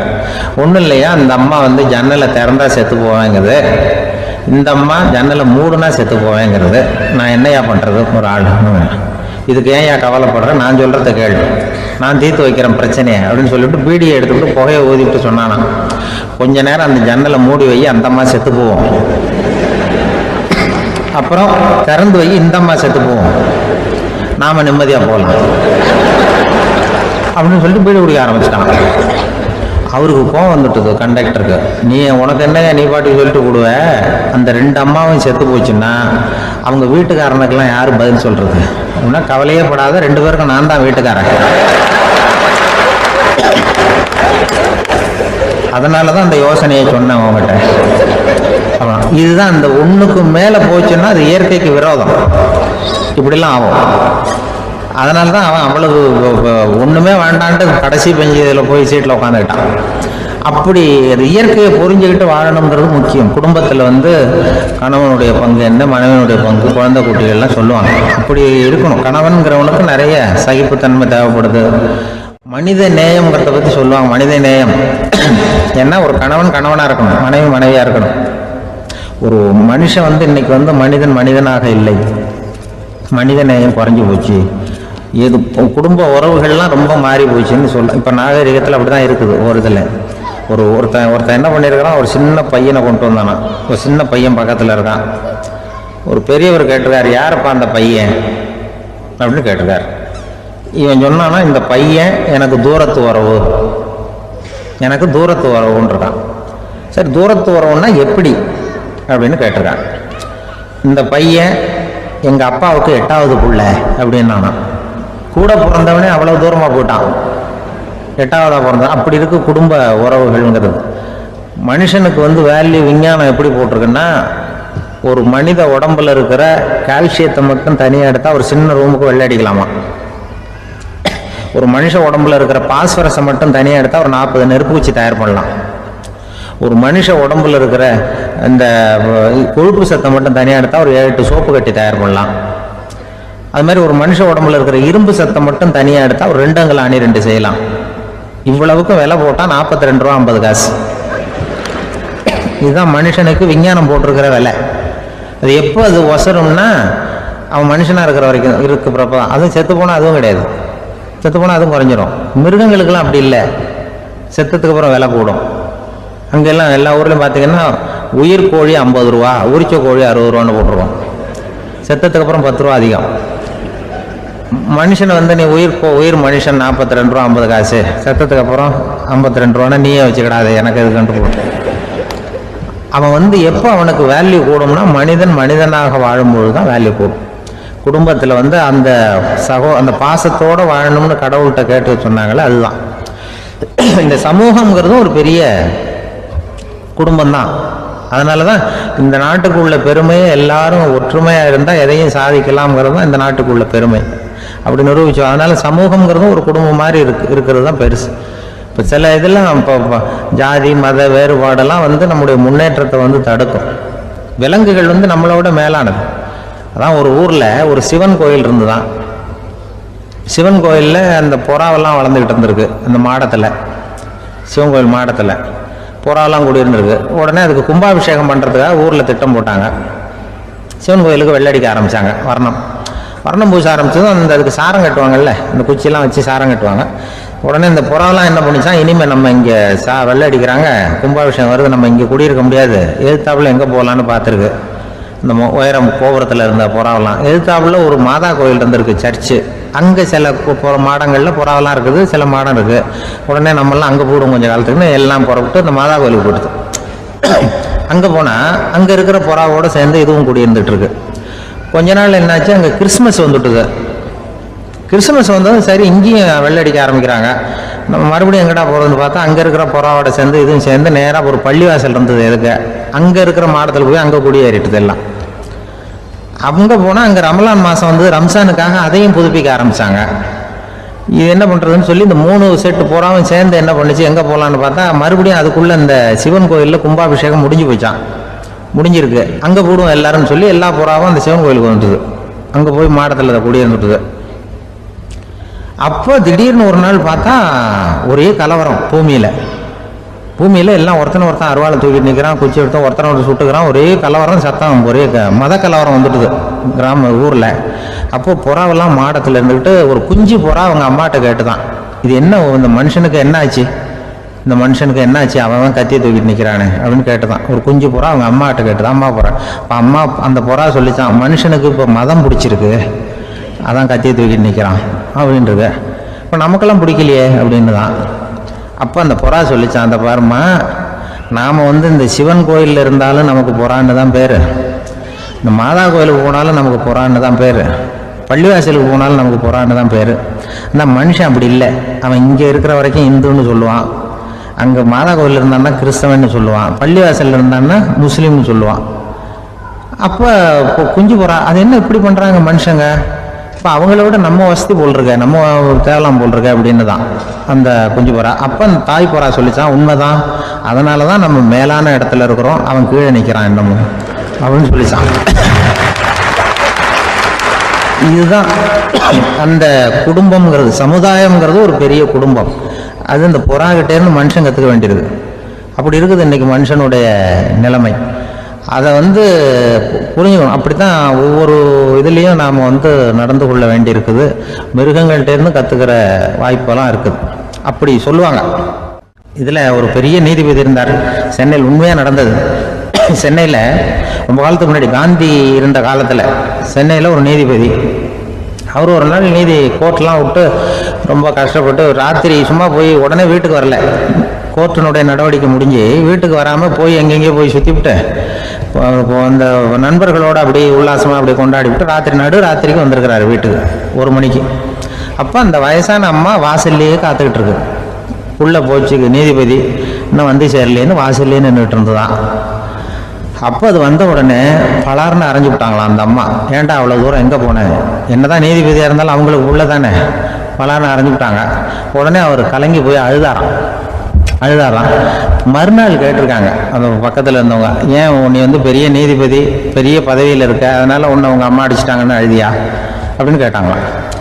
அப்போ அவர் சொன்னாராம் நீதிபதி, இல்லை நான் இது மாதிரி எங்கள் அம்மா கிட்ட அடிக்கடி அடி வாங்குவேன், எப்போதும் அவங்க அடிக்கிற அடி பலமாக விழும், இப்போ அவங்க அடித்தது எனக்கு வலிக்கவே இல்லை, அந்த அளவுக்கு அவங்களுக்கு வயசாகிட்டுதே, பலம் குறைஞ்சிட்டுதேன்னு நினச்சி அழுதேன் அப்படின்னு. அதுதான் புள்ள அம்மா பேரில் உள்ள பாசங்கிறது. இதே போல் நான் சொன்னது மாதிரி முன்னாடி இவர் ஒரு இறைநேச செல்வர் ஒருத்தர் இருந்தார். ஒரு அம்மா எனக்கு அப்பா தண்ணி கொடுப்பா அப்படின்றது படுக்கையில் இருந்த அம்மா. இவர் ஏதோ படிச்சுக்கிட்டு இருந்தவர், ஒரு சின்ன இளைஞர் உடனே ஓடி போய் ஒரு குவளையில் தண்ணி எடுத்துகிட்டு போய் அம்மாவுக்கு முன்னாடி நிற்கிறார். முன்ன அந்த அம்மா அதுக்குள்ளே தூங்கி போச்சு.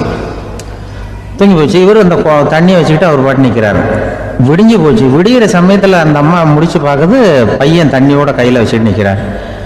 ஏம்மா என்னப்பா நீ ராத்திரி பூரா தண்ணியோட நின்றுட்டு இருக்கிறியா எனக்கா அப்படின்னு. அப்பா அவர் சொன்னாராம், ஆமாம்மா ராத்திரி தண்ணி தாகமாக இருக்குன்னு கேட்டீங்க, உடனே தண்ணி கொண்டு வந்துட்டேன். ஓடி வந்து பார்க்கும்போது நீங்கள் தூங்கிக்கிட்டு இருந்தீங்க, தூங்கிட்டு இருக்கும்பொழுது உங்களை எழுப்ப வேண்டாம், தூக்கத்தை கெடுக்க வேண்டாம்னு நான் நினச்சேன், அதனால் எழுப்பலை.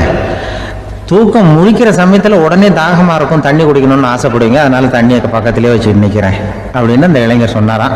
அப்படியே கட்டி பிடிச்சிட்டு நீ பிற்காலத்தில் பெரிய அறிஞராக வருவேன்னு சொல்லி அந்த அம்மா வரணும்னு சொல்லி இறைவனை வேண்டாங்களாம். அவர் தான் இஸ்லாமிய மார்க்கத்தில், தீன் மார்க்கத்தில் பெரிய ஆளானது. அதாவது ஷர்புதீன் யாஹ்யான்னு ஒருத்தர், அவர் பெரிய இஸ்லாமிய பேரறிஞராக வந்தார். இப்படி அம்மா பேரில் பாசமாக உள்ளவங்கலாம் இருந்தாங்க நிறையா. அப்படி அந்த குடும்பத்தில் அந்த பாசம் நேசம் எவ்வளவு இருக்கோ அவ்வளவுக்கு அவர்கள் உயர்வார்கள்ங்கிறது தான் நம்முடைய பெரிய இதெல்லாம் பெரியவங்கெல்லாம் சொல்லியிருக்கிறது அதுதான். அதனால தான் அந்த கணவனுடைய பங்கு என்ன, மனைவியினுடைய பங்கு என்ன, பிள்ளையுடைய பங்கு என்னங்கிறத பற்றி ரொம்ப விவரமாக சொல்கிறதுக்காக தான் அதை பற்றி நாம் சிந்திக்க வேண்டிய நேரம் இதுங்கிறதுனால தான். கணவனுக்கு இது வந்துடக்கூடாது, அதாவது கோபம் வரக்கூடாது, நிதானம் வேணும் அப்படின்லாம் சொல்லுவாங்க. நிதானம், கணவன் கோபப்படக்கூடாதுமா. அதுக்கு நாங்கள் மனுஷனுக்கு சினம் தவிர்த்தல்னு பயிற்சியெல்லாம் கொடுக்குறாங்க. இப்போது மனுஷன் கோவப்படாமல் இருக்கணும், போகணும் வரணும், அதுக்கு சொல்லுவோம் நாங்கள். சும்மா கதை ரூபமாக சொல்கிறது. அங்கே வேதாத்திரி மகரிஷின்னு இருக்காரு, அவர் இதில் சினம் தவிர்த்தல்னு பயிற்சியை கொடுப்பாங்க. குடும்ப தலைவர்கள் பெரியவங்கள்லாம் அந்த பயிற்சியை எடுத்துக்கணும். என்ன கூப்பிட்டாங்க ஒரு தரம், சினம் தவிர்த்தல்னு ஒரு பயிற்சி கொடுக்குறோம், அதில் நீ பேசுன்னாங்க. நான் சொன்னேன், நான் பயிற்சிக்கு வேணா வரேன், என்னை பேச வேண்டாம் சார் நான் வந்து பயிற்சி கற்றுக்கிறேன். இல்லை நீ அதெல்லாம் பயிற்சி நாங்கள் கொடுக்குறோம், நீ உனக்கு என்ன தெரியுமோ சொல்லு, மனுஷன் கோவப்படாமல் இருக்கணும், அதுக்கு ஏதாவது வழி சொல்லிட்டு போ அப்படின்னு கூப்பிட்டாங்க. சரின்ட்டு போனேன். போய் அங்கே போய் நான் சொன்னேன், இது மாதிரி எனக்கு தெரிஞ்சது ஒரு கதை மாதிரி சொன்னேன். மீனம்பாக்கம் ஏர்போர்ட், அங்கே ஜப்பானுக்கு போக வேண்டிய ஒரு பிரயாணி லக்கேஜோடு நிற்கிறார் நிறையா. இதை வாங்கி பிளேனில் ஏற்றக்கூடிய ஒரு தொழிலாளி அவர்கிட்ட ஒரு சண்டை போடுறார், அடிக்க போகிறார், திட்டுறாரு, கண்ணாமலான்னு திட்டுறார். அவர் இதை ஒருத்தர் பார்த்துக்கிட்டே இருக்கார். அந்த சினம் தவிர்த்தல் பயிற்சி கொடுக்குற பேராசிரியர் ஒருத்தர் பார்த்துக்கிட்டே இருக்கார். இது எப்படி இவன் இந்த ஆள் அவ்வளவு கோபமாக அடிக்க போகிறான், திட்டுறான் அந்த பெரிய மனுஷன், ஒரு பதிலுக்கு அவர் திட்டவே இல்லையே. கோபம் அந்த தொழிலாளி சிரிச்சுக்கிட்டே சரி சார் அப்படின்னுட்டே இருக்கான். இவர் லக்கேஜை வாங்கி பிளேனில் ஏற்றுற தொழிலாளி இப்போ கண்ணாவுடன் அடிக்க போகிறான், திட்டுறான், முகம் செவந்து போச்சு. இவருக்கு என்ன ஆச்சரியம்னா, இந்த ஆள் இவ்வளவு கோவப்படுறான், அதை வாங்கி அந்த தொழிலாளி கொஞ்சம் கூட முகத்தில் கோபமே படலையே, சிரிச்ச முகத்தோடு இருக்கானே, இவன் வந்து நமக்கு பயிற்சி வகுப்பு எடுக்கலாம் போல இருக்க அப்படின்னு இவர் நினச்சிட்டார். ரொம்ப நேரம் அவர் கத்திக்கிட்டு இருந்தார். சரி சார்ன்ட்டு அதை வாங்கிட்டு அவர் போயிட்டார். போனதுக்கப்புறம் அவர் இந்த ஆள் அப்புறம் பிளேன் வந்தது, ஏறி அவர் போயிட்டார், ஜப்பானுக்கு போயிட்டார். அதுக்கப்புறம் இந்த சினம் தவிர்த்தல் பேராசிரியர் ஓடி போய் அந்த தொழிலாளியை பிடிச்சி கொண்டு வந்தார். இந்த பாருப்பா, நான் வந்து காலையிலேருந்து பார்த்துக்கிட்டு இருக்கேன், அந்த ஆள் உன்னை அடிக்க வந்தான், திட்ட வந்தான், இவ்வளவு கோவப்படுறான், உனக்கு பதிலுக்கு நீ கோவமே படலையே, உனக்கு கோவமே வராதா, அது எப்படி நீ சினம் தவிர்க்கிறது, எப்படி உனக்கு கோவமே வரலையா அப்படின்னு கேட்டிருக்காரு. அப்போ அந்த தொழிலாளி சொன்னாலும், அப்படி இல்லை சார், மனுஷன்னு பிறந்தா கோவம் படாமல் இருக்க முடியாது, எல்லாருக்கும் கோவம் வரும், அது அவங்கவுங்க வழியில் டீல் பண்ணுவாங்க, நான் அதை என் வழியில் டீல் பண்ணேன், அவ்வளோதான். அப்போ அவர் திட்டும்பொழுது உனக்கு கோபம் வந்தது தானே? வந்தது சார். அப்போ அது எப்படி டீல் பண்ணேன்னு கேட்டிருக்காரு. அப்போ இவன் சொன்னான், நான் ஒன்றும் இல்லை சார், அந்த பிரயாணி வந்து இப்போ ஜப்பானுக்கு போயிட்டுருக்கார், அவர் லக்கேஜெலாம் அமெரிக்கா போயிட்டுருக்கு.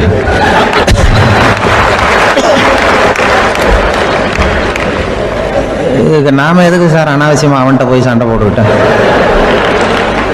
அவன் மாற்றி ஏற்றி விட்டா அவன் போய் பார்த்துக்கிறான் எங்கேயாவது. அதுதான் நான் சினம் தவிர்க்கிற வழி அவன் சொன்னாரான். உடனே இதை தான் எனக்கு தெரிஞ்சது கோபம் வராமல் இருக்கிறதுன்னு அங்கே பேசினேன் அந்த கூட்டத்தில். அதுக்கப்புறம் இன்ன வரைக்கும் அவங்க கூப்பிடுறதே இல்லை என்ன. ஏன்னா நாங்கள் வந்து முறையாக ஒருத்தன் கோவப்படாமல் இருக்கிறதுக்கு என்ன வழின்னு சொல்லி கொடுத்துட்ருக்குறோம். நீ எப்படி பண்ணுறியப்பா அப்படின்னு சொல்லி பிள்ளைகளை பற்றி சொல்லுவாங்க. ஒரு இப்போ ராமர் லட்சுமணர் கதை சொல்லுவாங்க. அதாவது ராமரும் பரதனும் பந்து விளையாடிக்கிட்டு இருந்தாங்களாம் சின்ன வயசில் பந்து விளையாடிட்டு இருந்தாங்களாம். உடனே ராமர் வந்தாராம், வந்து கோசலை அவங்க அம்மா கோசலை மடியில் சோர்ந்து போய் உட்காந்தாராம். சந்தோஷமாக வந்து உட்காந்துருக்காரு. அப்போ அந்த கோசலை அம்மா கேட்டாங்களாம், ஏன்பா அப்படி இவ்வளவு சந்தோஷமாக இருக்கே, என்ன காரணம் அப்படின்னு கேட்டிருக்காரு. அப்படின்னு அந்த அம்மா கேட்டிருக்கு. ராமன் சொன்னான்னா, என் தம்பியோட நான் பந்து விளையாண்டுக்கிட்டு இருந்தேன், பரதன் அவன் வந்து ஜெயிச்சுட்டான், நான் தோத்துட்டேன், என்னை வந்து அவன் ஜெயிச்சுட்டான், அவனுடைய வெற்றி வந்து எனக்கு சந்தோஷமாக இருக்குது, தம்பியோட வெற்றி, அதனால் நான் சந்தோஷமாக இருக்கேன்னு சொல்லியிருக்கு. அந்த அம்மாவுக்கு ரொம்ப சந்தோஷம், தம்பி ஜெயிக்கிறாங்கிறத பற்றி அண்ணன் வந்து சந்தோஷப்படுறானே அப்படின்னு. கொஞ்ச நேரத்தில் பரதன் வந்திருக்கான். அவன் சோர்ந்து போய் கலங்கி போய் வந்து அதே அம்மா மடியில் உட்காந்துருக்கான். நீ ஏப்பா நீ தான் ஜெயிச்சுட்டியாமே, நீ என்னத்துக்கு வருத்தப்பட்டுட்டு வர அப்படின்னு கேட்டிருக்க அந்த அம்மா. அப்போ பரதன் சொன்னானா, நான் ஜெயிக்கணுங்கிறதுக்காக அண்ணன் விட்டு கொடுத்தாரு, தோத்துட்டாரு, அதனால் எனக்கு வருத்தமாக இருக்குது, உண்மையில் அவர் தான் ஜெயிச்சிருக்க வேண்டியது, எனக்காக விட்டு கொடுத்தாரு அண்ணன், அதனால் நான் வருத்தப்படுறேன்னா. அப்போ அந்த அம்மா சொல்லிச்சான், இப்படி தான் தம்பியினுடைய வெற்றி அண்ணனை சந்தோஷப்படுத்துது, அண்ணனுடைய தோல்வி வந்து தம்பியை வருத்தப்பட வைக்குது, இப்படி தான் இருக்கணும், அண்ணன் தம்பின்னா அப்படி தான் குடும்பத்தில் இருக்கணும்னு சொல்லி அந்த அம்மா சொன்னதாக சொல்லுவாங்க ராமாயண கதை. அதே போல் இப்போ இதில் வரும், நபிகள் நாயகத்தினுடைய பேரர்கள் பாத்திமாவனுடைய பிள்ளைகள் 2 பேர், ஹசன் ஹுசைன் 2 பேர் நபிகள் நாயகத்தினுடைய பேரன்மார்கள். அன்னை பாத்திமாவனுடைய குழந்தைகள். ஹசனும் ஹுசைனும் பேசிக்கிறதே இல்லையா கொஞ்ச நாள். இந்த அம்மாவுக்கு அதை பார்க்குறாங்க, ஏதோ அண்ணன் தம்பிக்குள்ளே ஏதோ தகராறு போல் இருக்கு, ஏன் பேசிக்க மாட்டேங்கிறாங்க அப்படின்னு சொல்லி அந்த பிள்ளைகளை கூப்பிட்டு வச்சு அந்த அம்மா புத்தி சொல்லிச்சான். இதை பாருப்பா, நீ வந்து அண்ணன் தம்பிக்குள்ளே இது மாதிரி இருக்கக்கூடாது, உங்கள் பாட்டனார் ஒரு புத்திமதி சொல்லியிருக்காரு, உனக்கு தெரியுமா, ஒரு முஸ்லீம் இன்னொரு முஸ்லீமோடு 3 நாட்களுக்கு மேல் பேசாமல் இருந்தால் அது அவனை கொலை செய்வதற்கு ஒப்பாகும் அப்படின்னு நபிகள் நாயகம் சொல்லியிருக்கார், தெரியுமா உனக்குன்னு அந்த அம்மா சொல்லிச்சான். அப்போ அந்த தம்பிக்காரர் சொன்னாராம், ஹுசைன் சொல்லியிருக்கார், அதுவும் எனக்கு தெரியும், அதே தாத்தா பாட்டனார் என்ன சொல்லியிருக்காருன்னா, அந்த 2 பேரில் யார் முதல்ல சலாம் சொல்கிறாங்களோ, யார் முதல்ல முன்னாடி பேசுகிறாங்களோ அவங்களுக்கு சொர்க்கம் கிடைக்கும், இறைவனுடைய ஆசை கிடைக்கும்னு சொல்லியிருக்கிறார். அந்த ஆசி அண்ணனுக்கு கிடைக்கட்டுமேங்கிறதுக்காக நான் பேசாமல் இருக்கிறேன் அப்படின்னா. அந்த ராமனும் பரதனும் எப்படி இருந்தாங்களோ அப்படி தான் ஹசனும் ஹுசைனும் இருந்திருக்கிறார்கள். அந்த பாசம்தான் குடும்பத்தில் வேணும். இப்போ எப்படின்னா, ஒரு 600 வருஷத்துக்கு முன்னாடி மனுஷனுக்கு இருந்த நெருக்கடி இருக்கு பாருங்க. ஒரு 600 வருஷத்துக்கு முன்னாடி மனுஷனுக்கு எவ்வளவு நெருக்கடி இருந்ததோ அதுபோல் 40 பங்கு இப்போ அதிகமாயிட்டு தான் கண்டுபிடிச்சி சொல்லியிருக்கிறாங்க. அவ்வளவு நெருக்கடிக்கு மத்தியில் நாம் வாழ்ந்துக்கிட்டு இருக்கிறோம். ஒரு 600 வருஷத்துக்கு முன்னாடி என் தலையில் 1 கிலோ வச்சுக்கிட்டு நின்னேன்னு வைங்க, இப்போ 40 கிலோ வச்சுக்கிட்டு நிற்கிறேன். அப்படி ஒவ்வொரு மனுஷனுக்கும் வாழ்க்கையில் நெருக்கடி அதிகமாக போச்சு. இப்போ இந்த நெருக்கடியில் முன்னாடிலாம் யாரோ ஒருத்தர் தான் தியானம் பண்ணுவாங்க. தியானம்னா ஒருத்தர் 2 பேர் காட்டுக்கு போய் தியானம் பண்ணிட்டு இருப்பாங்க 600 வருஷத்துக்கு முன்னாடி. இப்போ வீட்டுக்கு வீடு தியானம் நடக்குது. ஏன்னா அந்த அளவுக்கு வாழ்க்கையில் ஒரு நிம்மதி வேணும் அப்படின்னு சொல்லி பண்ணிட்டாங்க. அதுக்கு தான் இயற்கை கொடுத்துருக்கிற ஒரு இயற்கையான வைத்தியம் தான் சிரிப்புங்கிறது. இதை பற்றி பெரியவங்கள்லாம் இப்போ ஆராய்ச்சி பண்ணிகிட்டு இருக்கிறாங்க. சிரிப்புங்கிறது நாம் பிறந்து ஒரு 6 மாதத்தில் தான் முதல் தடவையாக விவரமாக சிரிக்க ஆரம்பிக்கிறோமா. நம்ம பிறந்து 6 மாதத்துக்கு, அதாவது முதல் தடவை சிரிக்க ஆரம்பிக்கிறது ஒரு 6ஆவது வாரம், 1.5 மாதத்தில் தான் குழந்தை வந்து விவரமாக சிரிக்க ஆரம்பிக்குது. அப்புறம் அப்படியே சிரிக்க ஆரம்பிக்கிறோமா. அதையெல்லாம் இப்போ கணக்கு எடுத்துருக்குறாங்க. ஒரு குழந்தை ஒரு நாளைக்கு 200 தடவை சிரிக்குதான் ஒரு குழந்தை. பெரியவங்கள்லாம் 15 தடவை சிரிக்கிறாங்களாம். 200 தடவை சிரிச்சுக்கிட்டு இருந்த நாம அப்படியே குறைஞ்சி 15 ஆகிட்டு. அதனால தான் இருதய நோயெல்லாம் வருது, ஹார்ட் அட்டாக்லாம் வருதுன்னு கண்டுபிடிச்சிருக்கிறாங்க. 200 சிரிப்புக்கு வந்து அது வந்து இயல்புத்தன்மை, மனுஷனுடைய இயல்புத்தன்மை சிரிக்கிறது. அதுக்கு ஜோக்கே தேவைப்படாது. ஆனால் இப்போ காலங்காலமாக நாம் என்ன போதிக்கப்பட்டு வந்திருக்கிறோம்னா, சிரிப்புங்கிறது ஒரு பாவமான செயல். ஒரு முதலாளிக்கு முன்னாடி தொழிலாளி சிரித்தா மரியாதை குறைச்சல், ஒரு கணவனுக்கு முன்னாடி மனைவி சிரித்தா மரியாதை குறைச்சல், அது மாதிரி ஒரு வாத்தியாருக்கு முன்னாடி பையன் சிரித்தா மரியாதை குறைச்சல், ஒரு ஆஃபீஸருக்கு முன்னாடி பியூனு சிரித்தா மரியாதை குறைச்சல், இப்படின்னு சொல்லி சிரிப்புங்கிறது ஏதோ மரியாதை குறைவான செயல்னு காலங்காலமாக நாம் போதிக்கப்பட்டு வந்திருக்கிறோம். இப்போ மரபு ரீதியாகவே அந்த சிரிப்பு வந்து நம்மகிட்ட சிறைப்பட்டுருக்குதான், அடங்கி போச்சு. அந்த சிறைப்பட்டிருக்கிற சிரிப்பை வெளியில் கொண்டு வர்றதுக்கு தான் ஜோக்குன்னு ஒரு சாவியை போட வேண்டியிருக்கு. வேற இந்த ஜோக்குக்கும் சிரிப்புக்கும் சம்மந்தம் இல்லை. அதை ஏற்கனவே இருக்கிறத வெளில கொண்டு வரதுக்கு ஒரு சாவி மாதிரி உபயோகப்படுதுன்னு இப்போ அதை பற்றி ஆராய்ச்சி பண்ணுறவங்களாம் சொல்கிறாங்க. ஏன்னா சிரிப்புக்கு ஜோக்கு தேவைப்படாது. இப்போ ஒரு குழந்தை தொட்டிலில் படுத்துருக்குன்னு வைங்களேன், குழந்தை தொட்டிலில் இருக்குது, அது முகத்துக்கிட்ட போய் ஒரு கிளுகிழுப்பி ஆட்டுங்க சிரிக்கும். அந்த கிளுகிழுப்பை சத்தமே சிரிக்க வைக்கிறதுல அதுதான் மனுஷனுடைய இயல்புத்தன்மை. அது என்ன ஜோக்காது? சத்தம். ஒரு கிளுகிழுப்பையை கொண்டு போய் குழந்தை முகத்துக்கிட்ட ஆட்டினா சிரிக்குதே, அதுதான் இயல்புத்தன்மை. அதே கிளுகிழுப்பையை ஒரு தாத்தா மூஞ்சிட்டு ஆட்டுங்க, கோவம் வந்துடும், அடிக்க வருவார். என்னடா விளையாட்டு இது அப்படிமாரு. ஏன்னா அவர் சிரிச்சுக்கிட்டு இருந்தவர், அப்படி இருந்தவர் ஒரு காலத்தில். ஒரு கிளுகிழுப்புக்கு சிரித்தவர் ஒரு காலத்தில் இப்போ கோவப்படுறாருன்னா அந்த அளவுக்கு நம்ம மாறி போயிட்டே வந்துகிட்டு இருக்கிறோம். அதனால் வந்து அந்த இயல்புத்தன்மை மாறாமல் இருக்கணுங்கிறது ரொம்ப முக்கியம். அதுக்காக எல்லாரையும் குழந்தையாக்க முடியாது. மனுஷன் வந்து எல்லோரும் இனிமேல் வந்து வயசுங்கிறது கூட ஆகிட்டே தான் இருக்கும். அதுக்காக குறைச்சிக்கிட்டே போக முடியாது. அதுக்கு யாராவது மருந்து கண்டுபிடிச்சாதான் உண்டு. ஆனால் ஒருத்தர் மருந்து கண்டுபிடிச்சாராம், சொல்லுவாங்க. ஒரு டாக்டர் வந்து ஒரு மாத்திரை கண்டுபிடிச்சாராம். ஒரு மாத்திரை சாப்பிட்டா ஒரு வயசு குறையும், ஒரு மாத்திரை சாப்பிட்டா ஒரு வயசு குறையும் அப்படின்னு ஒரு மாத்திரையை கண்டுபிடிச்சிருக்காரு. ஒரு பாட்டி அம்மா, 90 வயசு பாட்டி, அது போயிருக்கு. அதே டாக்டர்கிட்ட போய், ஐயா எனக்கு ஒரு பாட்டில் மாத்திரை கொடுங்க, இந்த வயசு குறையிற மாத்திரை அப்படின்றது. அவர் ஒரு பாட்டில் கொடுத்தாரு மாத்திரை. பாரும்மா பாட்டியம்மா, ஒரு மாத்திரை சாப்பிட்டா ஒரு வயசு குறையும், எடுத்துகிட்டு போகணும்னு கொடுத்துருக்காரு டாக்டர். இந்த 90 வயசு பாட்டி எடுத்துகிட்டு வீட்டுக்கு வந்துட்டு மறுநாள் அதே டாக்டர்கிட்ட போயிருக்கு. 30 வயசு பொண்ணாக போச்சான். 30 வயசு பொண்ணாக மாறி அதே டாக்டர்கிட்ட போயிருக்கு. இடுப்பில் ஒரு கை குழந்தை, அது சட்டை கட்ட போடாமல் கட்டவரில் வாயில் வச்சுட்டு உட்காந்துருக்கு. நேராக டாக்டர்கிட்ட போய், டாக்டர் நேற்று வந்தேன், ஏதோ ஒரு மாத்திரை சாப்பிட்டா ஒரு வயசு குறையும், நீங்கள் நான் ஏதோ ஒரு ஆர்வத்தில் ஒரு 30-40 மாத்திரை சாப்பிட்டேன், இப்படி ஆகிட்டேன் அப்படின்னு இப்போ டாக்டர் சொல்லியிருக்காரு. இதுக்கு ஏமா வருத்தப்படுற? எல்லாரும் வந்து வயசு குறையணும்னு தான் நினைக்கிறாங்க. உனக்கு வயசு குறைஞ்சிட்டுது, நீ சந்தோஷப்படு, இதுக்கே மறுபடியும் என்னட்ட வந்திருக்கிற அப்படின்னாரான் டாக்டர். அப்போ அந்த அம்மா சொல்லித்தேன், என்னை பற்றி பரவாயில்ல டாக்டர், என் இடுப்பில் பாருங்கள் கை குழந்தை, இது சட்டை கிட்ட போடாமல் உட்காந்துருக்கு, கட்டவரில் வாயில் வச்சுட்டு உட்காந்துருக்கு, இது ரொம்ப ஆர்வத்தில் ஒரு 70 மாத்திரையை சாப்பிட்டு விட்டுது, இது என் வீட்டுக்காரர். இவர் வந்து இடுப்பு விட்டு கீழே இறங்க மாட்டேங்கிறாரு.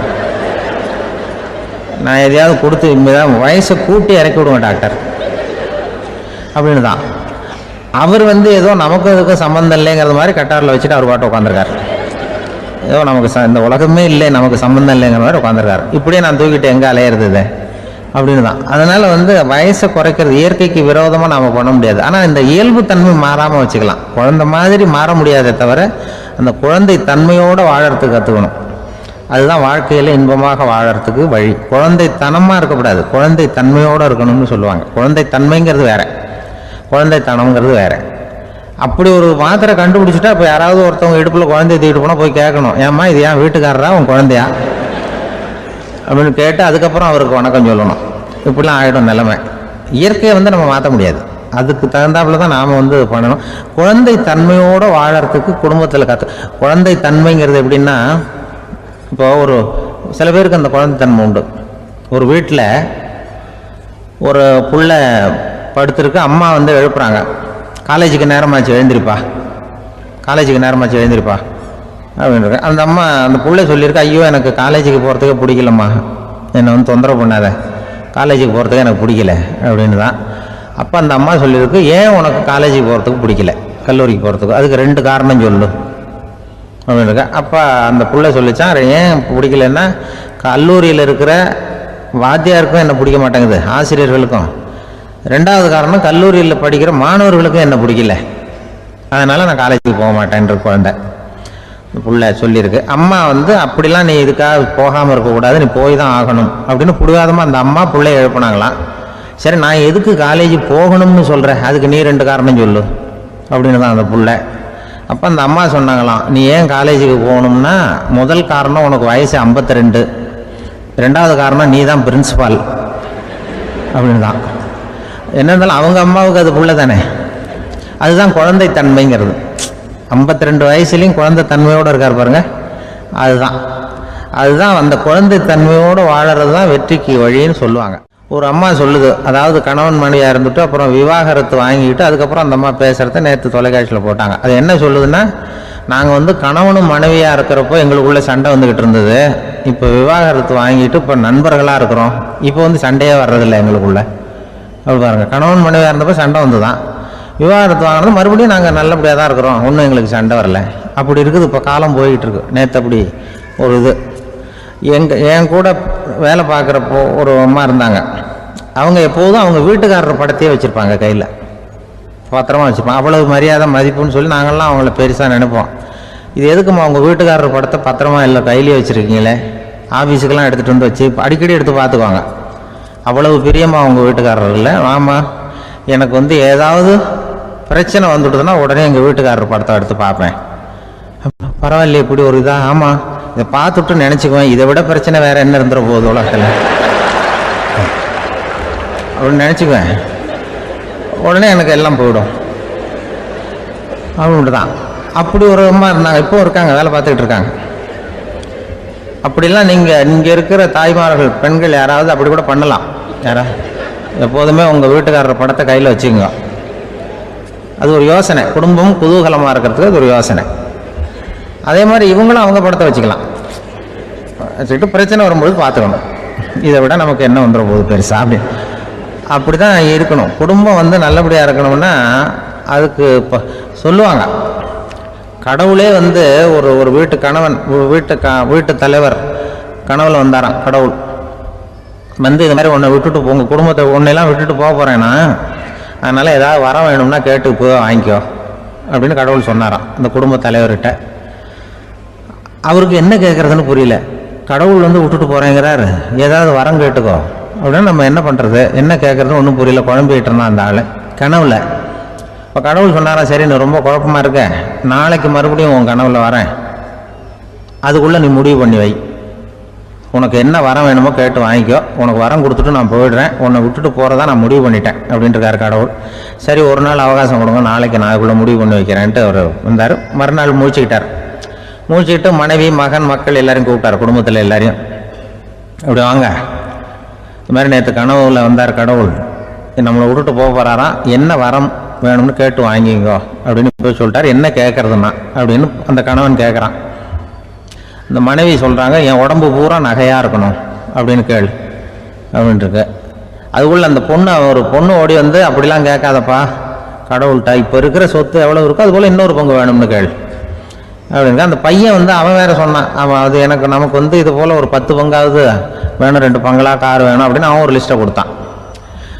இவர் என்ன கேட்குறதுன்னு முடிவு பண்ணுறதுக்குள்ள அங்கே வேலை செய்கிற அம்மா, ஒரு வயசான அம்மா வந்திருக்கு, வேலை செய்கிற அம்மா. அது வந்து சொல்லிச்சான் இவர்கிட்ட, தப்பாரு கடவுள்கிட்ட அப்படிலாம் கேட்காதப்பா, நாளைக்கு வரும்பொழுது என்ன வர வேணும்னா எங்கள் குடும்பத்தில் எல்லாரும் அன்பாக இருக்கணும், பாசமாக இருக்கணும்னு கேட்டு வாங்கிக்கோ. வரத்தை அன்பு பாசம் குடும்பத்தில் எப்போதும் நிலவணும்னு கேட்டு வாங்கிக்கோ, வேற எல்லாம் நம்ம பார்த்துக்கலான்னு அந்த பெரியம்மா சொல்லிச்சான்.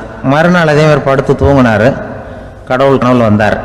வந்து கேட்கும்பொழுது இவர் சொன்னாராம், ஐயா எனக்கு வந்து எங்கள் குடும்பத்தில் நாங்கள் கணவன் மனைவி புள்ள குட்டி எல்லாம் பாசமாக இருக்கணும், அன்பாக இருக்கணும், இதுதான் எங்களுக்கு வர வேணும் அப்படின்னு கேட்டாராம். இவர் கேட்டதும் கடவுள் வந்து தலையை சொரிய ஆரம்பிச்சிட்டாராம். ஏன் என்ன யோசிக்கிறீங்கன்னு கேட்டிருக்காரு. நீங்கள் அன்பாக பெரியம்மா இருந்தீங்கன்னா அப்புறம் ஏன் நான் உங்களை விட்டுட்டு போக போகிறேன், நான் ஏற்கனவே இல்லைங்கிறதுனால தான் உங்களை விட்டு போகலாம்னு முடிவு பண்ணியிருந்தேன். இப்போ நீங்கள் ஏற்கனவே பாசமாக இருந்தீங்கன்னா நான் இனிமேல் போக மாட்டேன், அதனால் ஏன் முடிவை மாற்றிக்க வேண்டியதுதான், உங்கள் கூட தான் இருக்க போகிறேன்னாராம். இப்படி ஒரு கதை சொல்லுவாங்க.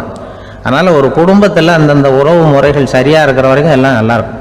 அங்கே தான் இறைவன் வாழும் இல்லம்ங்கிறாங்களே, அதுதான் அது. அதில் அந்த குடும்ப தலைவருங்கிறவர் கணவன் அப்படிங்கிறதுனால அவருக்கு தான் பொறுப்பு. அவருக்கு நிறைய சகிப்புத்தன்மை வேணும், கோபம் வரக்கூடாது, யார் என்ன சொன்னாலும் போகணும். சில கணவன்மார்கள் வந்து எது சொன்னாலும் மனைவி வந்து தட்டுறதில்லை. அங்கே போனால் போவாங்க, எதுக்கு போக சொல்கிறேன்னு கேட்குறதில்ல, போகிறது, இங்கே வான்னா வர்றது. திருவள்ளூர் மனைவி இருந்தாருன்னு சொல்கிறாங்கல்ல, அது மாதிரி. அது எப்படின்னா ஒருத்தர் சொன்னார், அது அப்படி இல்லை, அதுக்கு ஒரு கதை சொன்னார். ஹிட்லர் வந்து வந்தாராம் ஒரு தடவை, ஒரு பெரிய கப்பல் மேலே, கப்பலுடைய மேல் தளத்தில் ஹிட்லர் வந்துக்கிட்டு இருக்கார். ஒரு இங்கிலீஷ் கேப்டன் எதிரில் நிற்கிறான். அவனுக்கு பெரிய ஆச்சரியம், இந்த ஆள் எப்படி இப்படி ஒரு தனி மனிதனாக இருந்துக்கிட்டு உலகத்தையே இப்படி இந்த பாடுபடுத்துறாரு அப்படின்னு சொல்லி, உன்னுடைய வெற்றிக்கு என்ன காரணம்னு கேட்டாராம் அந்த இங்கிலீஷ் கேப்டன். இப்போ ஹிட்லர் சொன்னாராம், என்னுடைய வெற்றிக்கு காரணம் என்கிட்ட வேலை செய்கிற ஊழியர்கள். நான் கிழிச்ச கோட்டை தாண்ட மாட்டாங்க, நான் என்ன சொல்கிறேனோ அதை உடனே செய்வாங்க, ஏன் எதுக்குன்னு எதிர்த்து பேச மாட்டாங்க, அதுதான் என்னுடைய வெற்றிக்கு காரணம் அப்படின்னு சொல்லி அதை நிரூபித்து காட்டுறோம் பார் அப்படின்னு சொல்லி கையை தட்டினாராம் ஹிட்லர். உடனே ஒரு சிப்பாய் அங்கேருந்து வந்து லெஃப்ட் ரைட் போட்டு வந்து சல்யூட் பண்ணி நின்னான். உடனே ஹிட்லர் சொன்னார், நீ அப்படியே இந்த கப்பல் மேல் தளத்துலேருந்து அப்படி கடலில் வந்து செத்து போடா அப்படின்னு பொத்துன்னு குதிச்சுட்டான். எதுக்கு சொல்கிறேன் என்ன இதில், உடனே குதிச்சு செத்து போட்டான். இவருக்கு பெரிய ஆச்சரியம் கேப்டனுக்கு. ஹிட்லர் சொன்னார், இதுதான் என்னோட வெற்றிக்கு காரணம், தப்பார் இன்னொருத்தனை கூப்பிட்றேன் அப்படின்னு தட்டினா இந்த பக்கத்துலேருந்து ஒருத்தன் வந்தான், லெஃப்ட் ரைட் வந்து நின்னா, நீ இப்படி குதிச்சு செத்து போடா அப்படின்னு பொத்துன்னு குதிச்சுட்டான். எதுக்கு போக சொல்கிறீங்கன்னு ஒன்றுமே கேட்கல, குதினா உடனே குதிச்சுட்டான். அப்போ ஹிட்லர் சொன்னார், இதே மாதிரி என்னுடைய ஒவ்வொரு ஊழியர்களும் இருக்கிறாங்க, நானும் ஊழியர்களை இழக்கிறதுக்கு தயாராக இல்லை, தப்பாருக்கு தயாராக இருப்பேன் எப்போதும், தப்பார் இன்னொருத்தர் தட்டுறேன்னு இன்னொருத்தர் வந்தார். எதிர்த்தாவில் இன்னொருத்தர் லெஃப்ட் ரைட் சல்யூட் அடித்தான்.